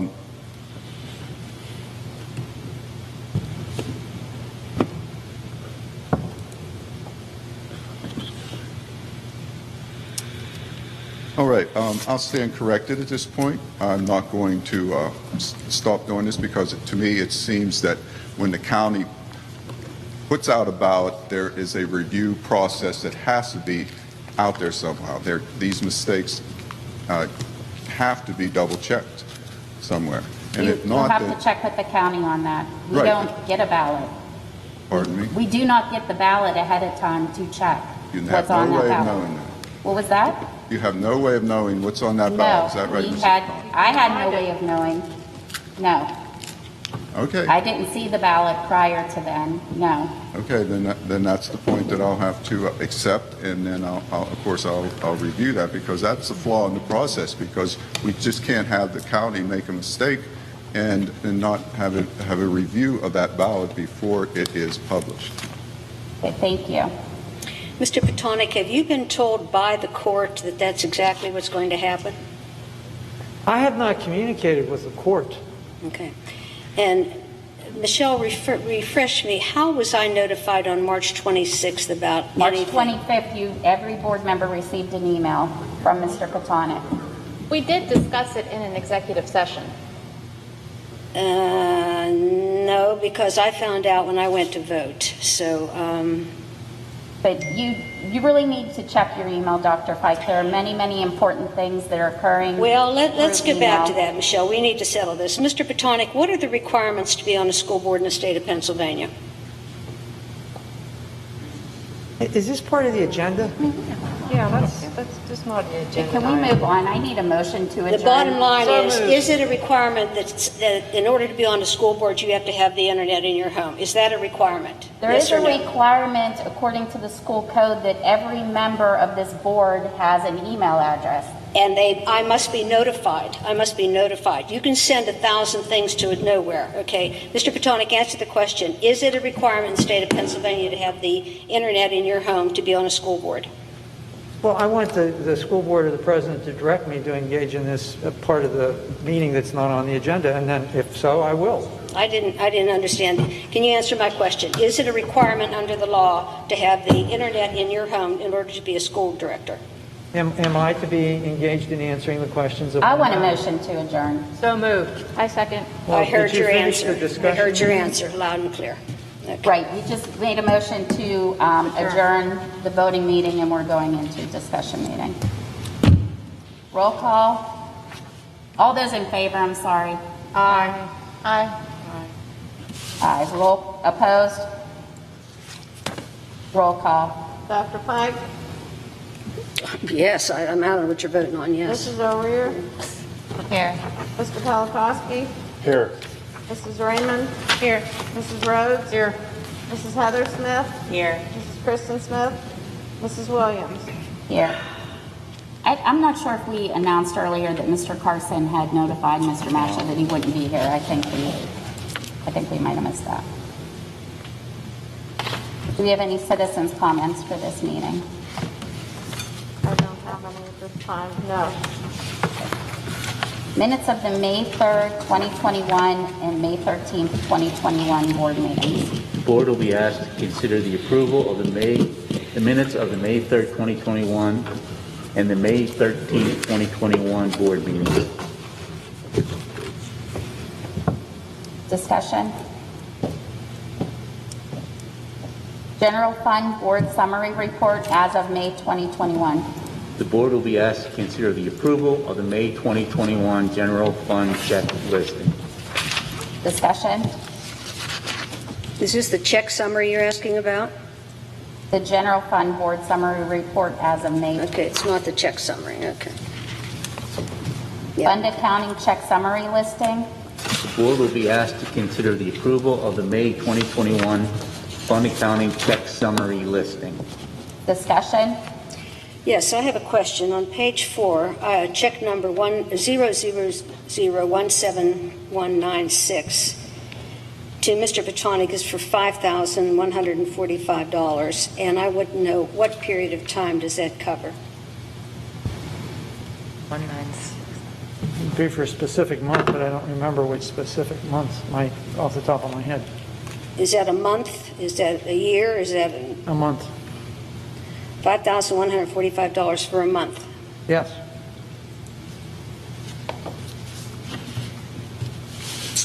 Is there any other discussion? Monthly Board Treasurer's Report. The board will be asked to consider the approval of the April 2021 treasurer's report. Discussion. Does this show it says change in balances, is that a minus $2,752,000? Yes, on April 1st, we have to make our semi-annual debt service payment, which is payment of principal and interest On the our buildings, outstanding on the bondage. buildings. Mhm. Any other discussion?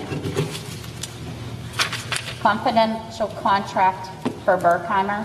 The board will be asked to appoint a representative of the board as an authorized representative to make requests upon, it doesn't have to be a representative. It has to be a representative of the board.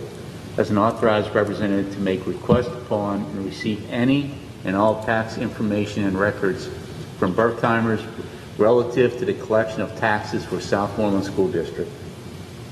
Discussion. Are these delinquent taxes? These are earned income taxes, I believe. They delinquent taxes? Earned income. Earned income. Earned income.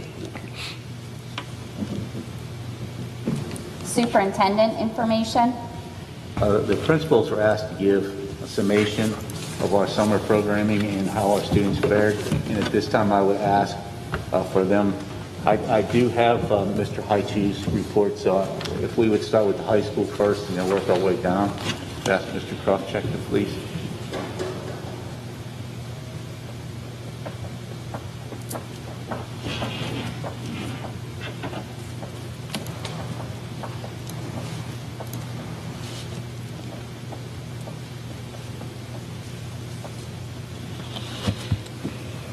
Good evening. At Southmoreland High School, our counseling department has been working with students and their families individually. We send out every year failure notices via email, via U.S. postal mail, and through our ESSERS proposal, as discussed at the prior board meeting. We have opted not for an in-person style summer school programming as we see with some of the other buildings within the district. We're looking for retention of credits, and through the ESSER funding, we had looked to supply or reimburse with successful passage of either an EAT Academy program or a Keystone Recovery program of up to 2 courses for students that failed to pass the course over the academic year. That information, as I said, Mrs. Hanford, Mrs. Salembo, Mrs. Pollard in the counseling office have been reaching out, having conversations with families, and setting these things up. So that's really the crux of what's happening. Any specific questions?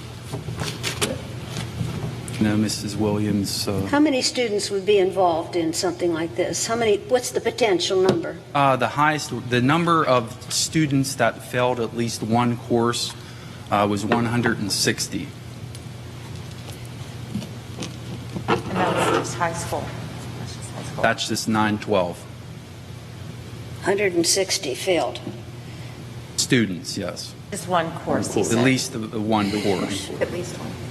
Is that a normal number, or is that extremely high? It's high. Our overall percentage was we had a failure rate of 13% of our in-house. It's typically 5 to 8%, so there was an increase in failures. Our largest, and this is not, has been par for the course over time, came through solo programming. We had a failure rate of close to 30% of those that attended solo.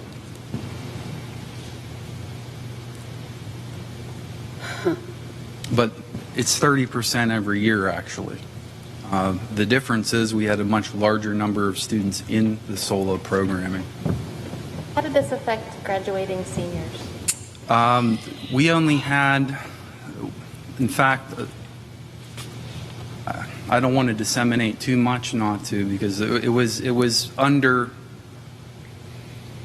10. I just put it out there. We had 5 students. Okay. Which. No, I'm sorry. Go ahead. Mm-hmm. Is this something that, like, say, those 5 students for their senior year will be able to make up this class and then receive their diploma? Yes, Okay. we've already been in contact. We've been working with those seniors for several weeks now. Most of them actually have their credit recovery options in hand. Of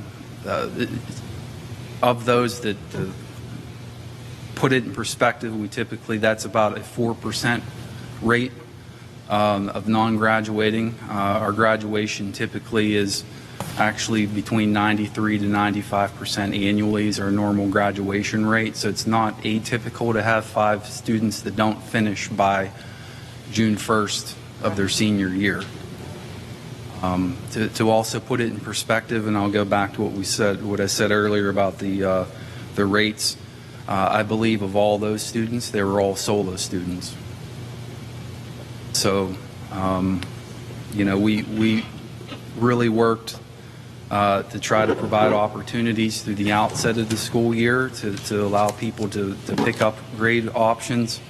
And as we move forward. Quite frankly, it tends to be, and this is typically what happens in high school numbers, 9th and 10th graders that haven't really begun to sink in that this is a credit system. We have usually more 9th graders than anybody that end up failing courses. They've gone through 8 years of schooling thinking, well, I could just be held back a year. Well, the crediting system doesn't work that way. So you'll have kids that kind of don't see the end of the tunnel yet. And realizing that we had far, far less juniors and seniors, and really the highest concentration of failures through the course of the year were the 9th and 10th grade students. You said some kids failed 2 courses. How Some many failed. kids failed 2 or more courses? I don't have that data. I had some that failed 6 or 7 courses. There was a wide range. Because those kids need, those kids really need the summer program. They need to take all credit recovery options possible. I don't want to say the positive. There's really nothing positive about failing courses in school. We have a system where we require 25 credits of graduation, and if you play your cards right and take every course option every year, you can have or earn upward of 32 credits. So there is a little breathing room in terms of being able to schedule those in other courses over time, but not a whole lot. That's 7 credits worth of breathing room that you can potentially earn. And as I said, we typically run across this problem every year with 9th graders that think it'll just next year, I'll get it next year. So really encourage, when I used to be a 9th grade homeroom teacher, I said, you're not going to think about senior year someday, but if you play all your cards right by your senior year, you have your 25 credits, and that's why a lot of kids are able to take college classes or get jobs and do things on work release and so forth. But overall, Dan, we're looking at maybe 1/3 of the school failed something. At least one course. I think I have it at 17%. Yeah, close to a little under a third failed at least one class. These programs are free to the kids, right? Right now we're offering with 160 kids at 2 recovery programs reimbursed by the district. That would roughly cost us around $24,000. We had actually proposed on par with the other schools. I believe they had put in requests of recovery programs at around $60,000. Right now we started it at 2. I would say, probably the purview of the board, if that's something that you would want to see increased to more than 2 courses. We are requiring that you pass the course for reimbursement. I don't want to dish out $24,000 and half of it's because kids didn't take it seriously. Dan, didn't you say ESSER's money is going to pay for this, though? That was our ESSER's request for round 1. Is that approved? I mean, is that was approved is at it the last eligible? Is it eligible? Yes. So Learning it would be loss. free to the students. It's free to the students. The 2 classes would be free, yes. 2 classes, okay. If they pass them. If they pass them, correct. And is that because we're not doing in-school teachings? Correct. Does anybody else have any questions for Mr. Kravchuk? Thank you. Yeah. Mrs. Kuhar is going to address the middle school. And Mrs. Kuhar, correct me if I'm wrong, but I think Dr. Clare, you also had some information from him. I have both elementary and middle school.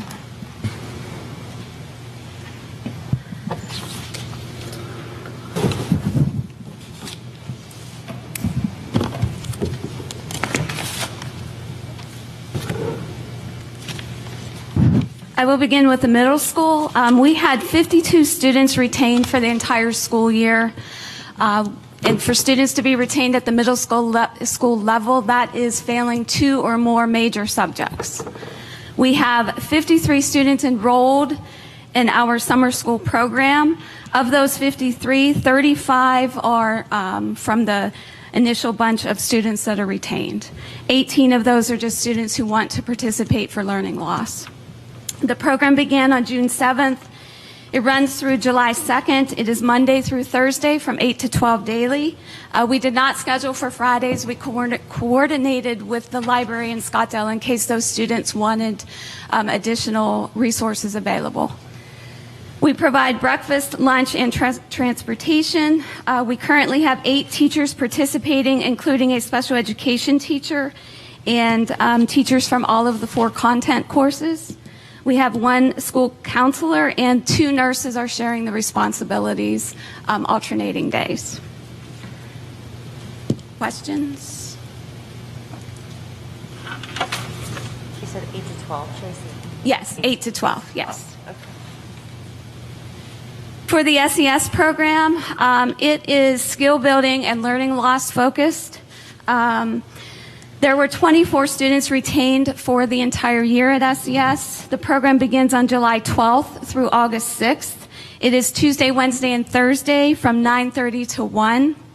Lunch and transportation are provided. Currently, there are 10 teachers participating, and also enrollment is open through June 11th. And I just want to urge parents to take a look at the elementary website. There is information posted there if you would like to enroll your students. And currently, there are only 2 students that are registered to start the program.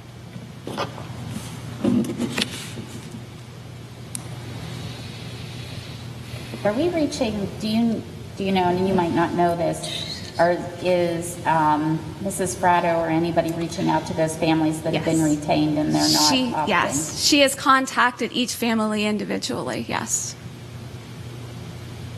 And actually spoke to a parent, you know what I'm saying? Because sometimes, you know, when you contact somebody, you have to leave a message and then they don't always get back to you. And I don't know how many she actually spoke to, but she did reach out to all of them. Okay, good.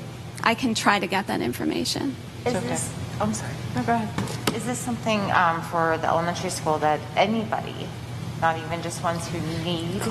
Correct. Okay. Yes, so Mrs. O'Rear. just Yes. Maybe, okay. I think that would be awesome. And the elementary program is a little different. What they are doing is they had some benchmarking testing throughout the school year. So the last test that they took, what the teachers are going to try to do is to show growth during this program. So it's based on that last benchmarking. It's a little bit different than the focus of the middle school. You said the enrollment for that is only open until June 11th? That is what Mr. Clara has on the website. Okay, so that's tomorrow. That is tomorrow, yes. Oh, it is. So I feel like I don't want to speak for Dr. Clara being the incoming elementary principal. I feel like we need to extend that to give families the opportunity. Yeah, I've talked to someone who said they might be interested. I think people maybe were just like, okay, we just got done with school and weren't really like thinking about, oh, this is available. So it would seem to me like it would be beneficial to extend that deadline somewhat. And I think if it's scheduled to start on July 12th, I can tell you at the middle school, because there was a delay in getting things approved, we were able to set it up in a very short amount of time, in less than probably 2 weeks. So I believe that we could probably extend that at least through June 25th to give those families opportunities to register. Thank you. That's awesome. Are there any questions? You might not know the answer to this, but do you know if there were any indications as to why the people that were contacted weren't interested in participating? I didn't know if there were any obstacles that we could overcome. Do you know what I mean? In having conversations with various people, I think it's the timing of it. At the middle school, we wanted it directly after school so that it was immediate, and it really didn't impact students vacationing and things like that. So I think that has made a difference in pushing it back a little later. Because I remember from talking to Dr. Clara about it at one point, they wanted to do it a little bit later in the summer so that it then kind of flowed into the school year and they didn't have a lot of learning loss. So there was a reasoning behind kind of Yeah, pushing there it back a was. little bit later. And in talking to a few people, that seems to be what is limiting the numbers a little bit. Okay, I was just curious. Thank you. And I have the primary center report. They're following the same schedule, 7:12 through 8:6, 9:30 to 1. Excuse me, I'm reading Mr. Haichu's notes, and he was very, very thorough. So, having very carefully reviewed each individual student's academic growth over the course of this 2020-2021 school year, our kindergarten teachers and school counselors proposed retention of 33 kindergarten students' family. The following represents the status of those recommendations. So this was through recommendations of the teachers and the counselors.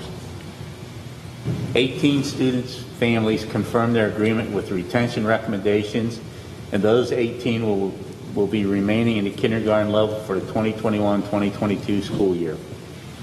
12 students' families have declined the recommendations for retention, and parents have signed that they are not in agreement. There are still 3 families that are undecided. They have agreed to attend the summer programming. 24 kindergarten students are currently scheduled to attend the summer instructional launch pad. It was called the launch pad line. So there are 24 of the 33 kindergarten kids. Same opening statement for the first grade. The first grade teachers and school counselors proposed retention of 11 first grade student families. 9 students' families confirmed their agreement with the retention recommendations, and those 9 students will remain in the first grade for the upcoming school year. 3 of those students will be being retained will attend the summer launchpad program. 2 families have declined the recommendations for retention that have signed off. And 2 first grade students did not meet requirement for promotion to second grade. This is separate from the recommendations for retention. And this was based on academic performance, report card grades, and they will need to report first grade. There are 11 first grade students currently scheduled to attend the summer instructional launchpad. And maybe to follow up a little bit with what Mrs. Kuhar had stated as to what the criteria was for a recommendation of failures or retention. I don't like to use the word failure, so I apologize for using failure. It would be retention because students don't fail. We work cooperatively. The following criteria were utilized to making recommendations for retention at both the K and first grade levels. The review of students' classroom-based assessments, review of students' scores, grades, indicators on report cards, review of students' progress monitoring, the beginning of the year, middle of the year, and end of the year, Acadience data related to the following reading skills: first sound fluency, letter naming fluency, phenom segmentation fluency, nonsense word fluency, which is measured according to 2 indicators: correct letter sounds when reading nonsense words and whole words read correctly, oral reading fluency at middle of year first grade, and oral reading fluency at the end of the year first grade. Students' performance levels on the various Acadience data points resulting in scores that are characterized as above benchmark, at benchmark, below benchmark, or well below benchmark. Students who Acadience data fell within the well below benchmark required intensive intervention to develop their reading skills in those respective areas. Only students whose Acadience data fell within a well below benchmark level were considered for retention.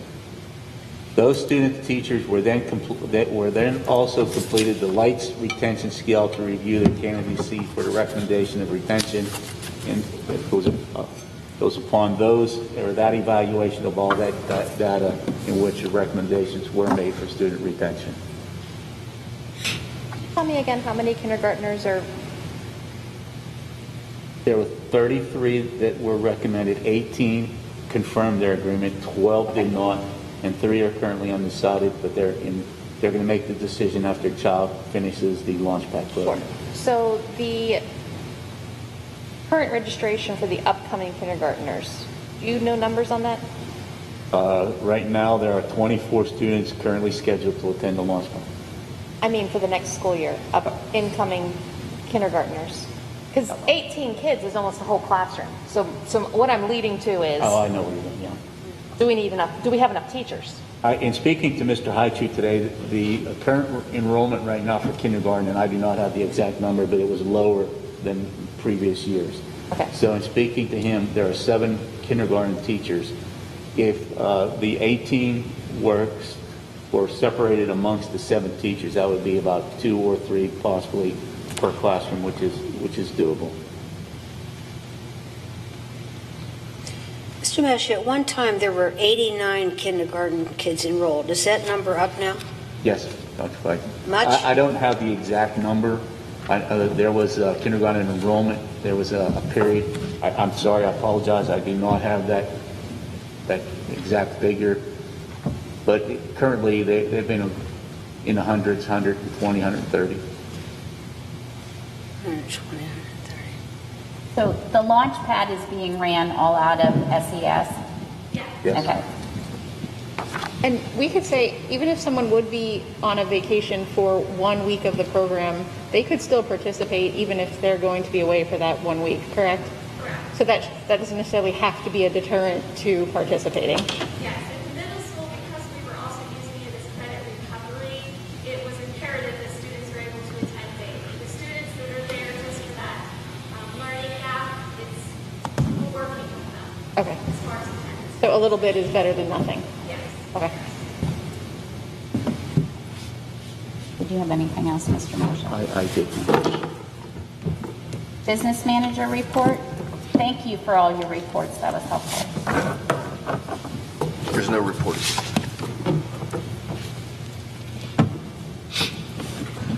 Solicitor information. This relates to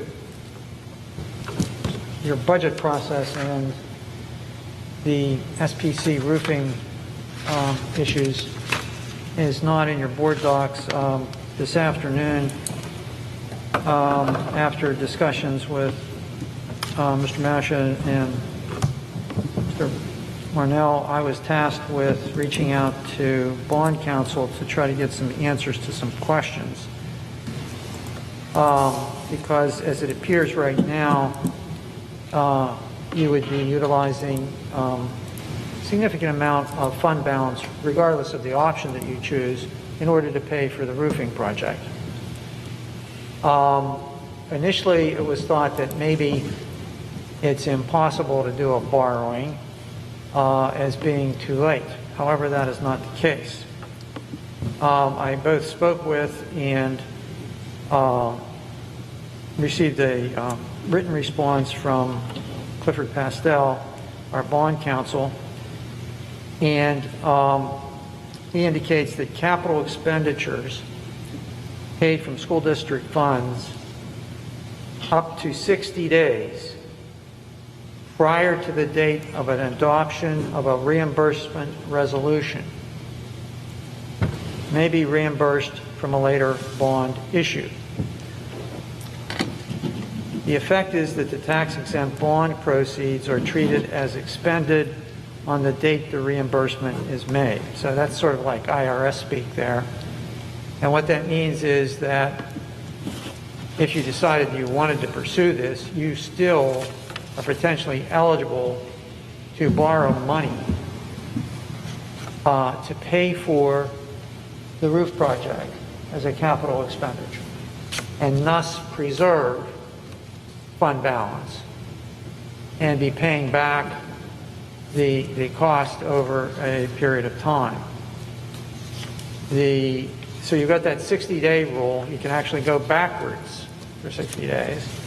And then going forwards, the reimbursement must occur no later than 18 months after the later of the date of the original expenditure or the placement in service of the property acquired by the original expenditure.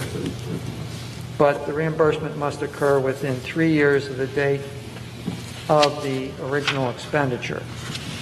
There's some additional exceptions. There's a 20% rule for things without time limits, and also preliminary expenditures for architectural engineering, surveying, soil testing, reimbursement bond insurance, and similar costs. Now, so what basically we're saying is, even though you didn't start off with the thought of doing that, and even though maybe next week you might approve, well, actually you're sort of at the position where you need to decide whether you're going to accept some of the, the bids for one of those options and move forward. And even though you do that, you still have an opportunity to adopt a resolution to pursue a bond issue, a borrowing, and then once you receive those monies, you can use that bond issue proceeds to reimburse yourselves back into the general fund for those monies that you expended from the general fund. Now, the reason I'm telling you this is because I was asked, well, what are our options? So you've already reached the point of intending to pass millage that are up to the index so far. And obviously there's some things that you may still decide to cut from the budget or not. If you decide that it's important to preserve fund balance for your longer term forecasting needs, obviously we still don't even have a state budget, but it doesn't look promising to get increased monies there. This is an option for you. Now, insofar as trying to use ESSER's monies for the roofing project itself, the situation there is that the project, when we got started, was not within the contemplation of pursuing ESSER's, which actually didn't become law until the end of March. And the regulations have been, and explanations have been an ongoing process. But that was bid at Pennsylvania prevailing wage. So that's covered. The problem is, if you're going to use federal money on a federal building project, it has to be compliant with the Davis-Bacon statute and its amendments. And that means getting numbers from the Department of Labor, the U.S. Department of Labor, and a higher cost. So that's kind of a downside on using ESSER's money for a capital project. Additionally, I really doubt that you're in a position to reject all the bids, for one reason being that what Mr. Scheller indicated, that might increase the cost in addition if you rebid it. So you're gambling there. And there would probably need to be a more expansive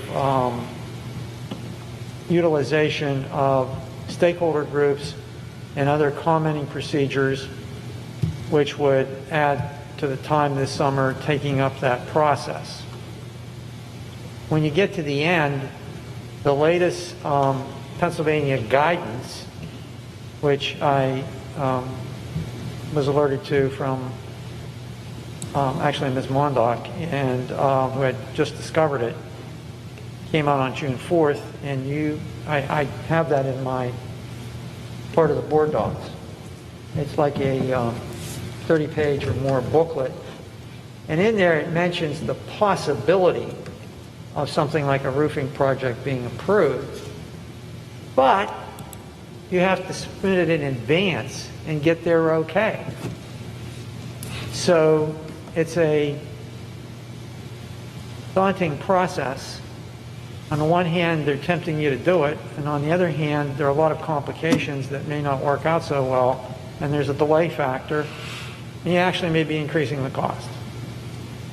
So I'm not here to advocate for that. I'm just telling you that these are additional options that you have if you decide you don't want to spend your fund balance down to do the roofing project.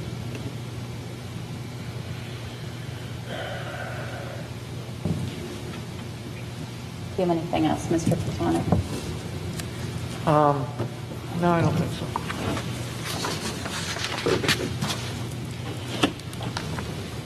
Budget updates? I think Mr. Patonic said it all. That's scary.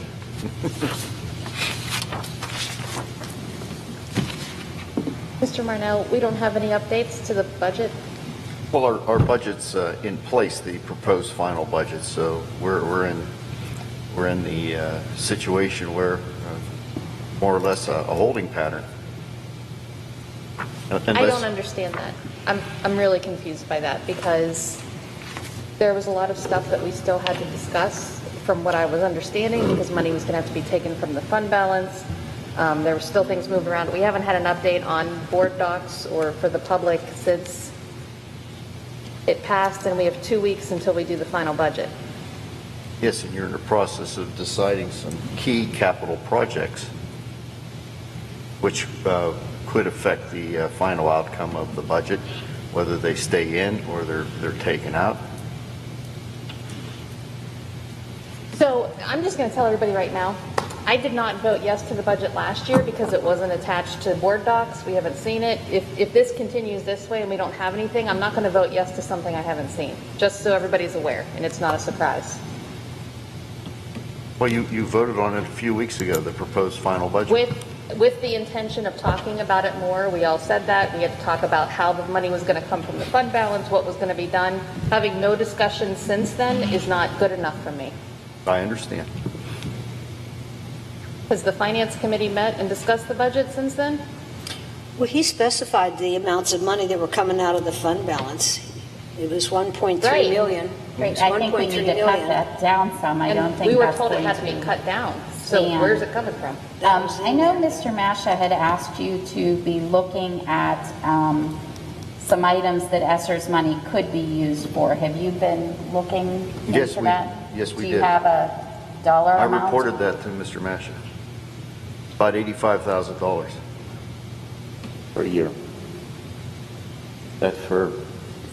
So that would be 85 to 100,000 for each year for the next 3 years, and that would be all the custodial supplies that are used. So since the teacher's contract has come to a conclusion, does the budget change at all with that? No. We had adequate money in there to cover the teacher's contract. I'm sorry, I can't hear what you're saying. We had adequate money in there to cover the resolution of the teacher's contract. Mm-hmm. So it was added. It was added. It was added, but I think it was more than, or maybe it wasn't. I don't know. Like, if it is, if we have enough in there, if we don't have enough in there. Do we know where we stand on this year's budget? Like, do you have any indication of where the 2021 we may end? Yes, I'm still holding firm to a break-even situation, which is much better than what was anticipated a year ago, which was a deficit of $830,000. It's a much improved outlook from where we were a year ago. So when you say $85,000 can be used in Esser's money for cleaning, are you just talking cleaning supplies? Yes, cleaning supplies. Okay, because we could also use that for salaries, for custodial salaries, I believe, which would be a significant dollar amount more than $85,000.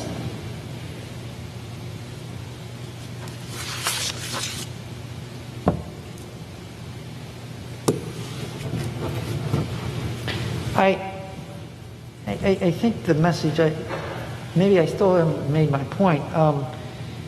In the informational outline here, and this was in previously, the important sections of the regulations from the interim final regulations from the federal government. Talk about the process of doing this vetting process of communications with stakeholders, parents, children, teachers, unions, special ed,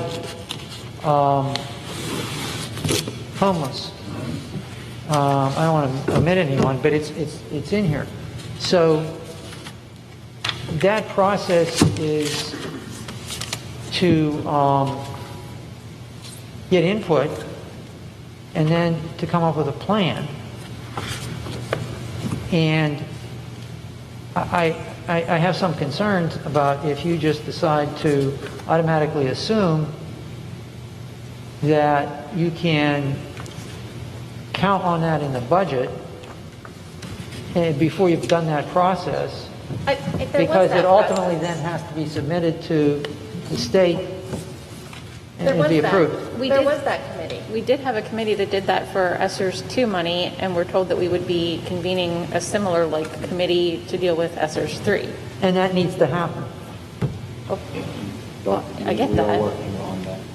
Yes. And I'm thinking that, you know, the timing of this is really awkward because you're already in the budget season. You have a September deadline from Pennsylvania, but I don't know if you're going to jump through all those hoops between now and June 24th. I'm just saying that. Maybe you will, but I mean, that's part of the problem here. That from my understanding, I don't know, Mr. Marnell and Mr. Masher may have other concerns too, but... Well, one of the key phrases is that you can use this money for school facility repairs, but it's to reduce the risk of virus transmission. Well, I'm even talking about not for the building, but rather even for things like salaries, yes, and cleaning supplies, absolutely. or additional summer programs, tutoring, the whole, everything. That's correct. Everything that you can use monies for, not just existing areas of expenditures. I thought that would have been part of the budgeting process. Well, I mean, Well, this is actually separate from your traditional this is in budgeting process. addition to the budgeting process. Correct. I would have Yeah. assumed that would have been going on, but Well- because it's so important. I mean, we got the interim regulations at the end of May. There's no point in discussing this. Can we move on?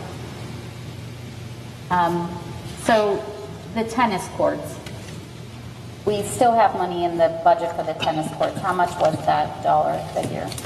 I don't know it off the top of my head. We have 100,000 in there for paving projects, 20,000 for sidewalk projects, 230,000 for the tennis court project, 130,000 for the track project, and 350,000 for the roofing project, bringing a total of $830,000. I think it's safe to say that we're going to be lucky if in this budget period we could get the track done. I don't think the tennis courts would come until probably the following school year. Does anybody else see that happening anytime sooner than that, even timing-wise? That's about right. I think adding that additional money in there saying that we're going to get that done is probably not true. That would also mean that this board was committing to a project that wasn't going to occur until the following year's budget, and there would be different board members here that may or may not agree to the tennis court project. And I'm not saying I disagree. I'm just saying that I don't think we're going to be in a position to spend that money in this coming year, and to leave it in there like that would be a mistake, I think. Just something to think about when we reconvene next week. I think there needs to be some serious budget discussion. I don't think it's okay to just say there's nothing to talk about here, because I think we still have a lot to talk about. Moving on, SPC roof bids. And we already Covered that. right? I'm sorry, am I like all? It's okay. Didn't we do the roof bids earlier? Yeah. Yeah. Please don't do it. No, he needs to read this. Does he not? My mistake, sorry. It's under old business. Yeah, we took Number it out of 2. order. He still needs to read this. I'm sorry. The board will be asked to consider the bids for the SPC roofing project and determine what, if any, action will be taken. Discussion? Scottsdale Borough, LERTA. That information was put there for informational purposes only, but I think Dave, Mr. Patonic, did you get any updates today on anything for the alert?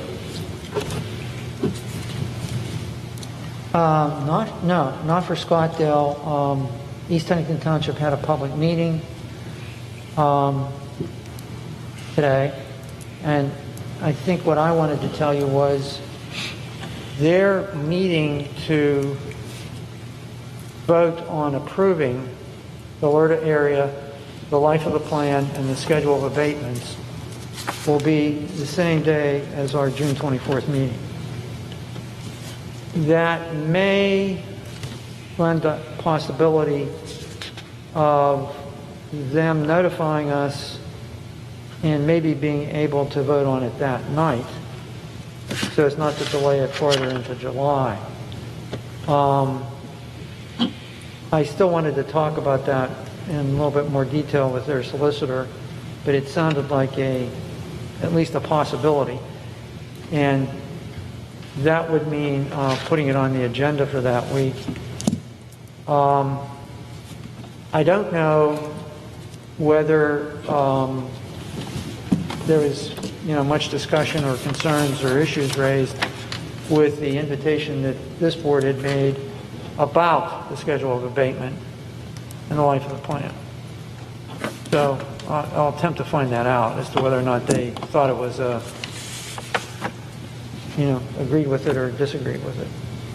Mr. Botonic, for the Scottsdale LERTA, don't we have to discuss the length of term, the term length that we would like to propose if we're going to? I think that they're expecting some kind of information back. Yes. About the schedule of abatement and the life of the plan. It does not necessarily, it should not be the same as the one for East Huntington Township, which is a very short lifespan, and that there were reasons for that. So the borough put forth 5 or 6 years. They would like to make it as long as possible. So if the school board is going to accept this, they would like to see 6 years, but 5 years is acceptable to them. But they would like to see it as long as possible. It can be a maximum of 10 years according to statutes. I'm okay with 6 years. I'm not sure if anyone else has a strong I feeling. think 6 is good. From what you said at the meeting the other day, I don't know, I just think it gives both the opportunity to the person doing everything and to the rest of us, everyone involved in it. I think it's going to give that extra bonus of, adding that last year. So it's not all 100%, and then everything's due by that bit. It brings it out a little bit better. Yeah. Yeah. I'm sorry, I wasn't more specific. There were two, and I didn't know that I was going to be the speaker for this, but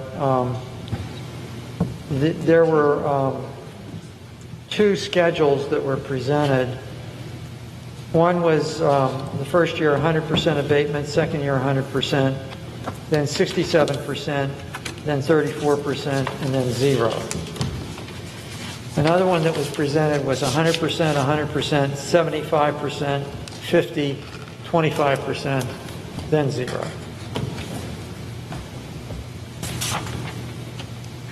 And just so everyone knows, that's not 100% discounted. It's 100% discounted of their new assessment, the difference between what they were and their new assessment. So they're still improvement. always paying that base taxes.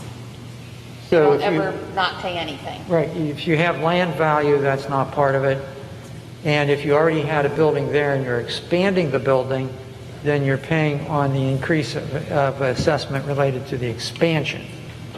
I'm sorry, that's where you're getting the forgiveness, the abatement.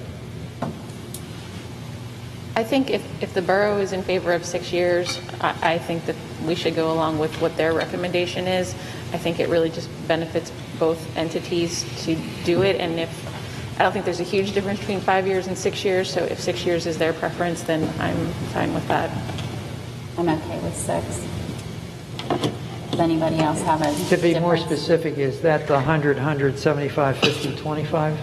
Yeah. Yes, whatever they proposed to us the other day. The meeting was very beneficial. Charity had a lot of information and she explained it very, very well. Does anybody else have any comments about that? Oh, and they did indicate to us, just so the public knows, that no one would be eligible for the LRTA if they had owed any back taxes as well. So all of their taxes need to be current to qualify for it. And then, like she said, they were paying their base tax ongoing. So there's really nobody who's going to be like getting out of paying any taxes by taking advantage of this program. Anything else on that? Did you get the information that Charity needs from us with the 6? Okay. 2021-2022 WIU STEAM Lending Library. The board will be asked to approve an agreement with Westmoreland IU and Southmoreland for the WIU 2021-2022 STEAM Lending Library. Discussion? Will each principal be the main contact person for the buildings between the IU and them? Any other discussion? Physical presence for citizens' comments, live streaming. The board will be asked to make a decision on whether to discontinue certain practices adopted during our COVID-19 pandemic, and specifically those are the participation of the public for public comment by telephone and the live streaming of public meetings on YouTube, but not the subsequent replaying of public meetings on Scotty Channel. So it will still be played on the Scotty Channel, but not being concurrently live streaming on YouTube. Really? How many people watch the Scotty Channel? It's on YouTube. It's the same thing. It's YouTube. YouTube. I thought how he It's said not it. going to be live streamed though. It won't be live streamed. Oh, We've been okay, doing it okay, in the morning. sorry. It'll just be available the next day. Gotcha. So we Gotcha. record it Okay. and post it. I think it's normally shared the next morning. following Following day. day. Gotcha. Just like before we went to all this with the pandemic, is how it was. It was recorded and then posted the next morning. It's just, I don't know, I guess like I mixed the words up because it said, but not the subsequent replay. Is there any other discussion? Service agreement with Lillian Heights. The board will be asked to approve the annual service agreement with Clarion Heights. Discussion?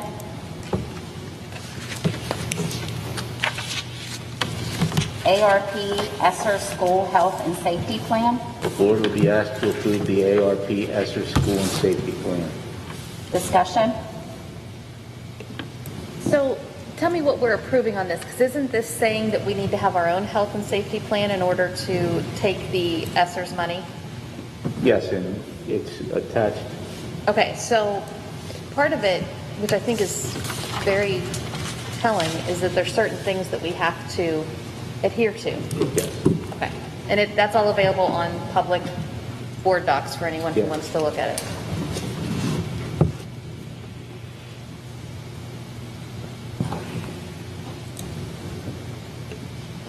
Okay, any other discussion?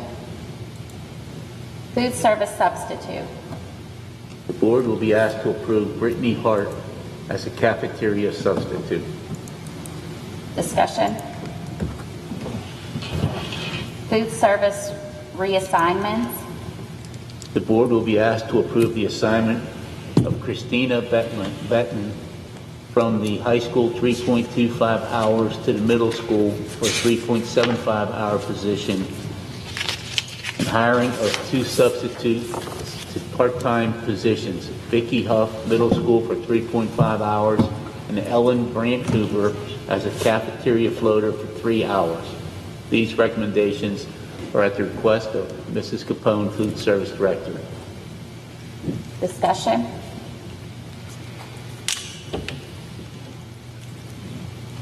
Citizen comments? Do you have anything, Mrs. Swanson? No, I don't. At this time, no. We need 5 minutes for people to call in.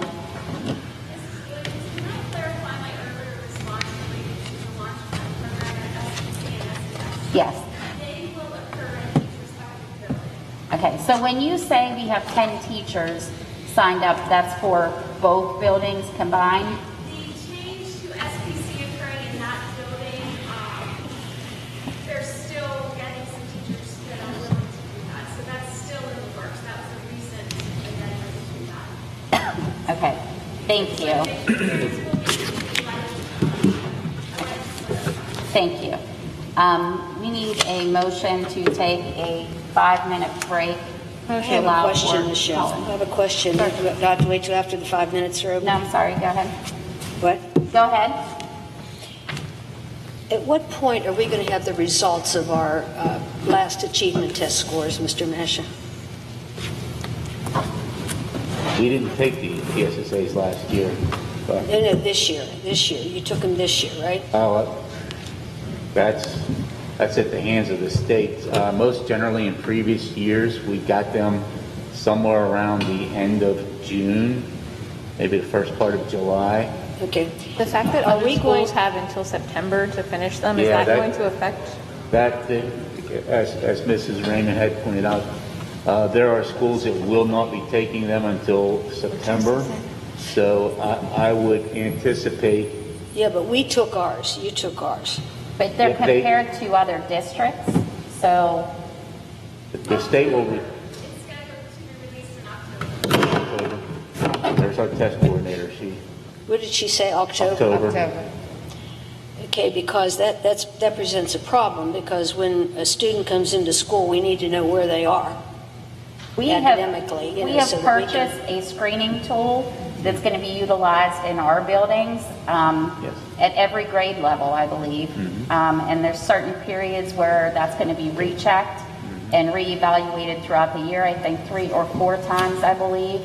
And Dr. Clara's been working on that. I think that's truly a better indicator of where our students are right now.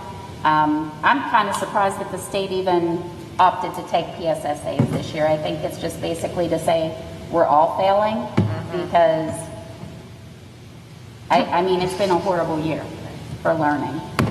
But I mean, at what point do we as a board start looking at achievement, curriculum, academic issues as a board? As Michelle said, accountability starts at the top, and we are at the top.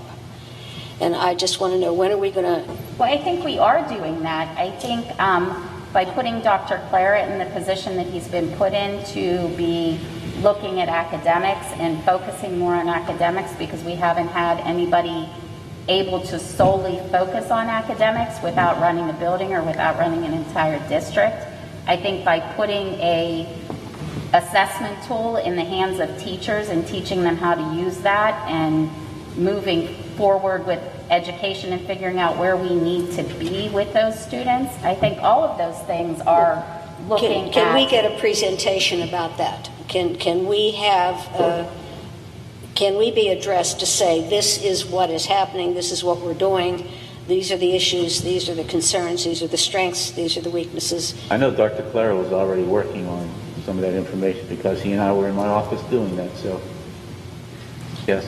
Because, I've expressed my concern about the direction we're going. And yes, Dr. Flake, and I know that after the last board meeting, Dr. Clara was in my office and we were working on it. And you were what? And we were working on that. Working on that, yeah.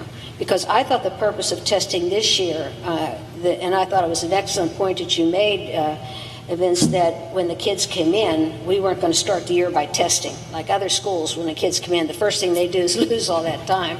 That you wanted to hit the ground running and start with education on day one, and not testing on day one. Yes, and I think Mrs. Kuhar alluded to that, with the timing of some of our summer programming. We didn't want that learning loss to occur. If you did it in the beginning, then you have the summer. We all know that over the summer, kids are going to lose some of their. Do you think most kids will take advantage of this summer program? Well, I'm advocating that any parent right now, or any family that has questions about their child's academic progress, that please sign up for. This is in-person instruction. This is actual in-person instruction. This is, yes. And that's what we, I certainly have championed that all year long, and I know a lot of other people did too.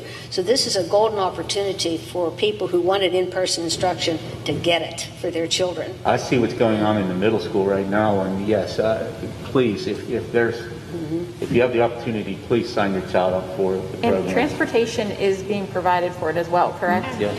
Okay. And they get lunch. I mean, geez, there's a nurse there looking after their needs. Our counselors are there. It's a perfect scenario for our This kids. is a golden opportunity to try to recoup some of the damage that we have experienced, and I really, really hope that people would take advantage of it. It's in-person instruction, and this is what we missed a lot of. But I think the idea, from what I've heard from talking to Dr. Claire a bit, is to try and make it fun for them too. So it's not just coming and getting drilled with. Right. The idea is to have some fun and still enjoy summer, but be making some progress in the meantime. A good indicator. I was sitting in the office today, and as the kids were walking by, they actually sounded like they were having fun as they were walking by. So something good is happening. I know at the middle school, because I've heard them all walking by today, and they sounded quite enthused about some stuff.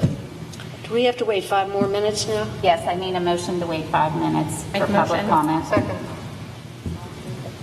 All those in favor? Aye. And we also have to go back into executive session after we adjourn this meeting.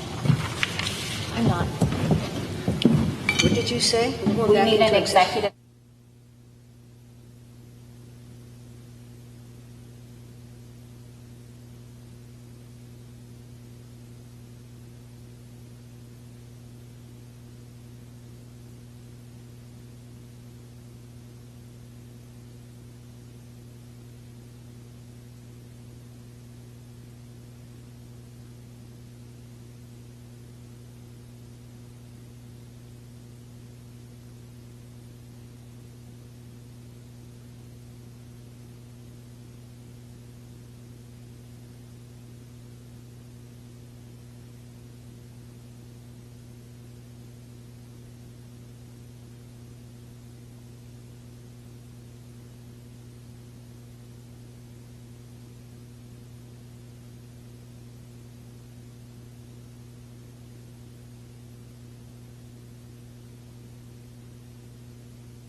Oh, these are. All those in favor? Aye.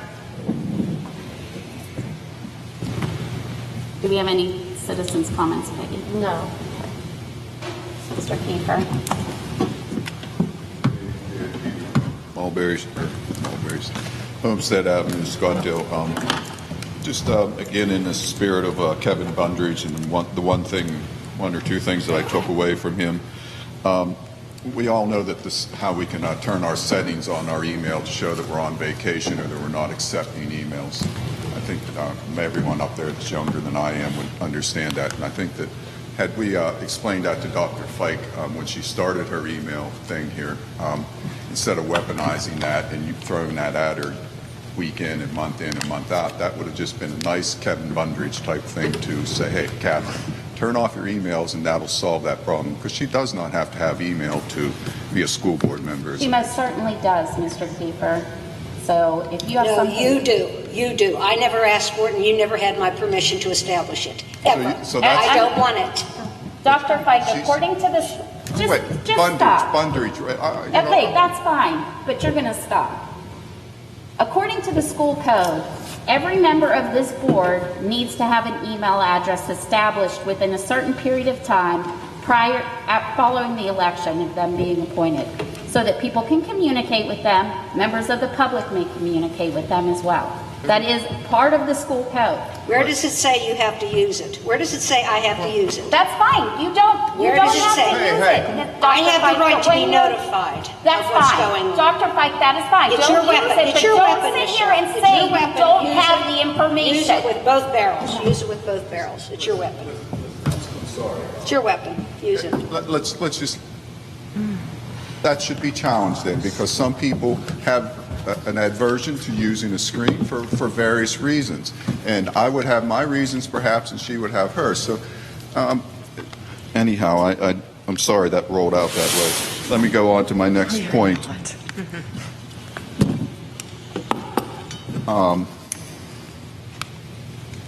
So this ballot thing doesn't happen again. There should be a way that the school can call in or log in to the county at the last moment before the ballot becomes official and just see what's going on. I think, don't hide your face, Michelle. I think this is a solution, because we need to move through this, because it could happen again. And again, Mr. Kiefer, call the Election Bureau. We do not tell the Election Bureau how to run the county. That is an Election Bureau issue. Again, I need a motion to adjourn, because I'm truly not doing this. I have my 5 minutes here. He does have his 5 minutes. Michelle, why don't you take a break? Is your phone still there?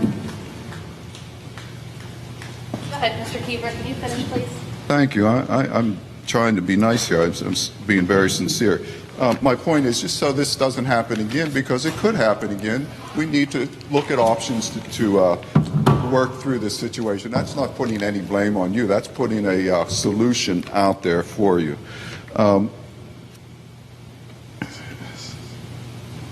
I think a lot of our time... Can I make a comment on that? Okay. So I asked to see, through Westmoreland, through Fayette, I was able to, but through Westmoreland, I asked for a sample ballot. And they did not have any. Like, you couldn't, as far as I know, you couldn't find any on their website for Westmoreland County Election Bureau. I contacted the lady, Joanne Sebastiani, I think her name is, and they don't do sample ballots. Right. But I was able to find one through Fayette. So just to kind of give you an idea of that. It's water over the dam now. I started to say, like, a lot of our time tonight was spent on things that should have been done in committee work. I've spent a lot of time in a lot of municipalities and seen a lot of this issue come over and over again. The copy machine issue, the sidewalks 2 weeks ago, and now the track and things. These are grounds and crew. You know, this is committee work, and the community does not want to sit through 3 hours of this. But if you keep a meeting moving and have it going right, then you're going to have community involvement. And we're starting to get in community involvement with video of the meetings live. Now, I realize we have logistic problems. Maybe we could go just audio. I don't think that would sell, but we need to try to get back to that, and we may need to get back to that. So I hate to see that go. And you don't want to vote on a budget that you haven't seen so much and you're worried about the details, and I agree with that. But I keep pointing out year in and year out that 70 or 60% plus is teacher contract, which is completely off the table and out of sight. You know, these little things like you can't criticize the teachers at the thing, how would we know that? So, you know, sort of the elephant in the room on the contract, and I just have to look one more moment here. I think I'm finished.